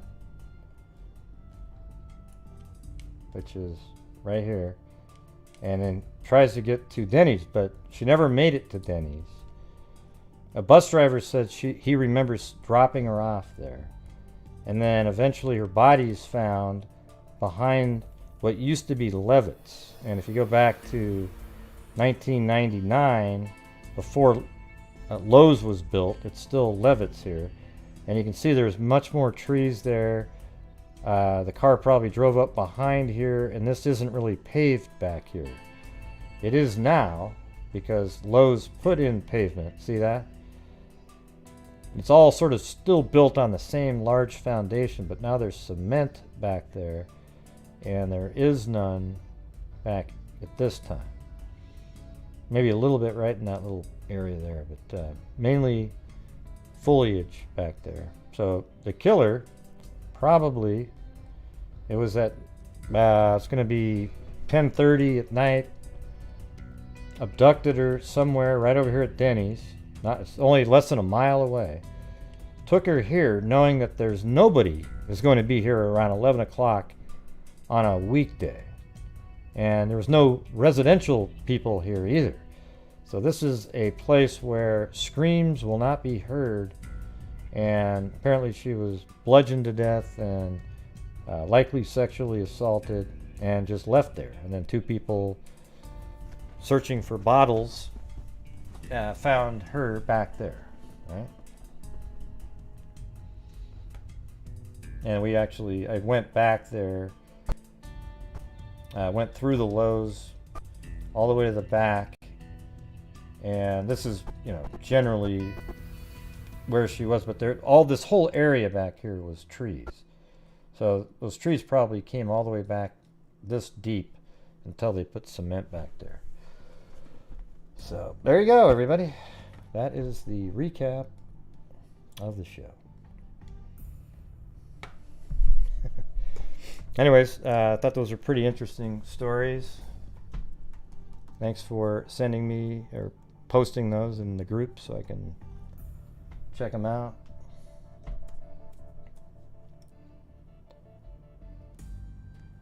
So, all right. Well, thank you guys for showing up tonight. Really appreciate it.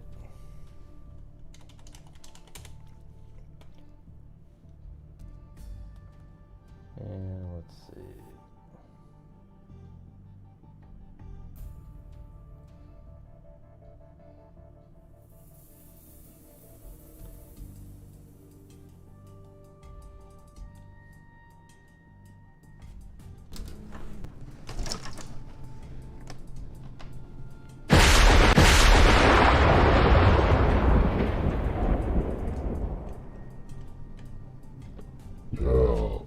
Thank you to Rita Schaefer, Cami Curry, Amber Maiden, Lee D, Sarah Beth Telegraph, Linda Howell, Zozo, Mona 617, Sarita, Scott Holland, Sherlock Hemlock, Lee D, Sarah Beth Telegraph, Jen H, Rita Schaefer, Aaron Price, Swerves, Cairo, Georgina Stoliker, and Tammy Curry with the cat eye donation. Thank you. Rhea Mazarone, Ali Cake, Jessica Schubach, D&K Rep, Sherlock Hemlock, Catherine B, and Scott Holland.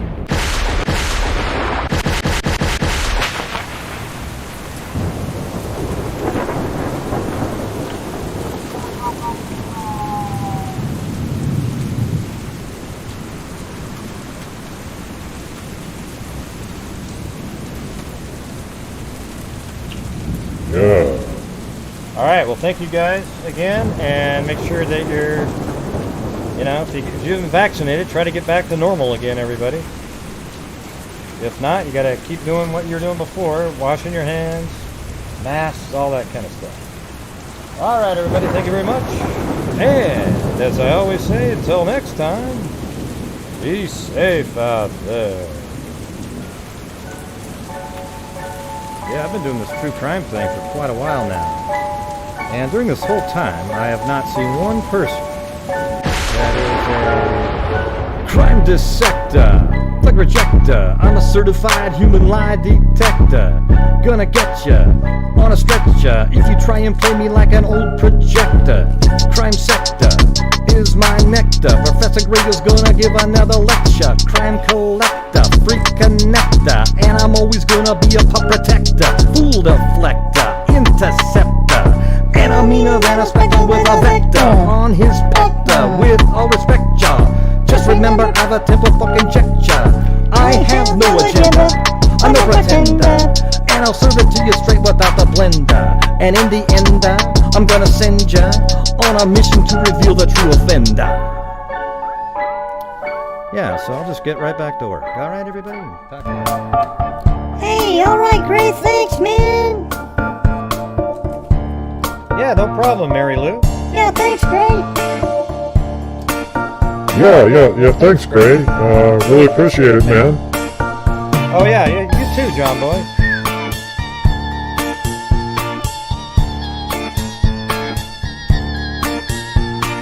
Crime collector, freak connector. I'm a certified human lie detector. Gonna get ya on a stretcher if you're trying to be like an old projector. Crime sector is my nectar. Professor Gray is gonna give another lecture. Crime collector, freak connector. Oh boy.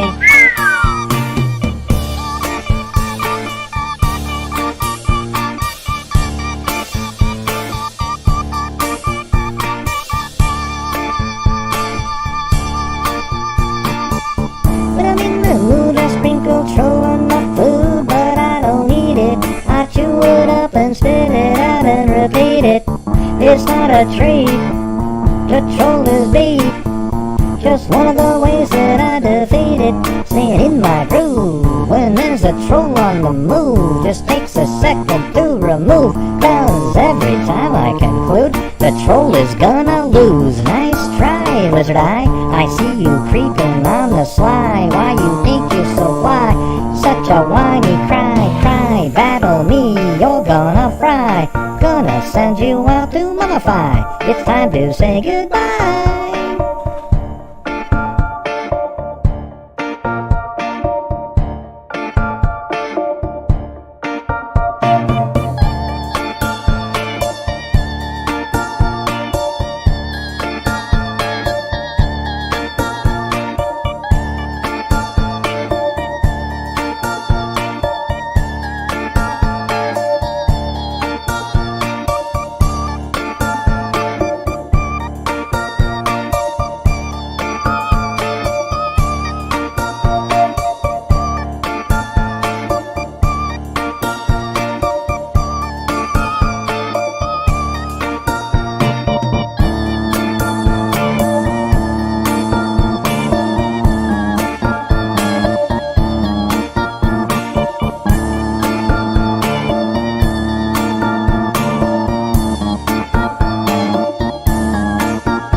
Alright! Looks like Greg got another Patreon! Thank you, Tracy! Alright! Oh, really cool. Yeah, I saw it right there in your email, Greg. Oh, very cool. Thanks, Mary Lou.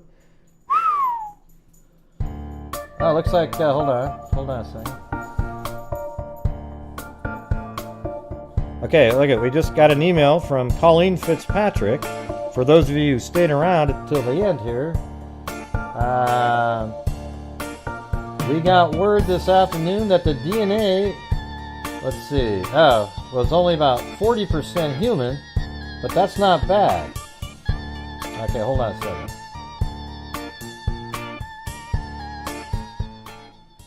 Let's see. Yeah, that sounds like it's pretty good out of that large chunk, but that isn't bad. You probably saw in the news that we had a success story last week with solving the Julie Hansen homicide. In that case, the sample was only 28% human. And we had far less DNA. Yeah, see what they can do is take all the DNA and you start piecing it together. It's fragmented, and then you piece together an entire sequence. What do you mean, which DNA? The Bibb County one. We are going to run the sample through the enrichment process, which eliminates a lot of the bacteria to give us a more pure sample. This is probably what did the trick for the Naperville sample. This will only delay sequencing for a couple of days, but it's worth it. No guarantee, but this looks promising. We'll keep you advised. Oh man!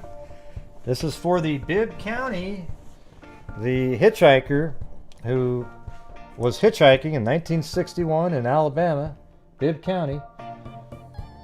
And he just got picked up, and the driver, for some reason, lost control of the car and it hit a bridge, and the guy got ejected from the vehicle. And the driver lived, but he never got the guy's name. The kid had no ID on him or anything. And there's like these great pictures of him and everything, but nobody came forward to claim who he was, and he's been a John Doe since 1961, which is really 60 years ago. Okay, so that's one of the cases that we are funding here. Okay, we are fully funding this one. It's not a crime case, but I always look at John and Jane Doe sort of in the same realm.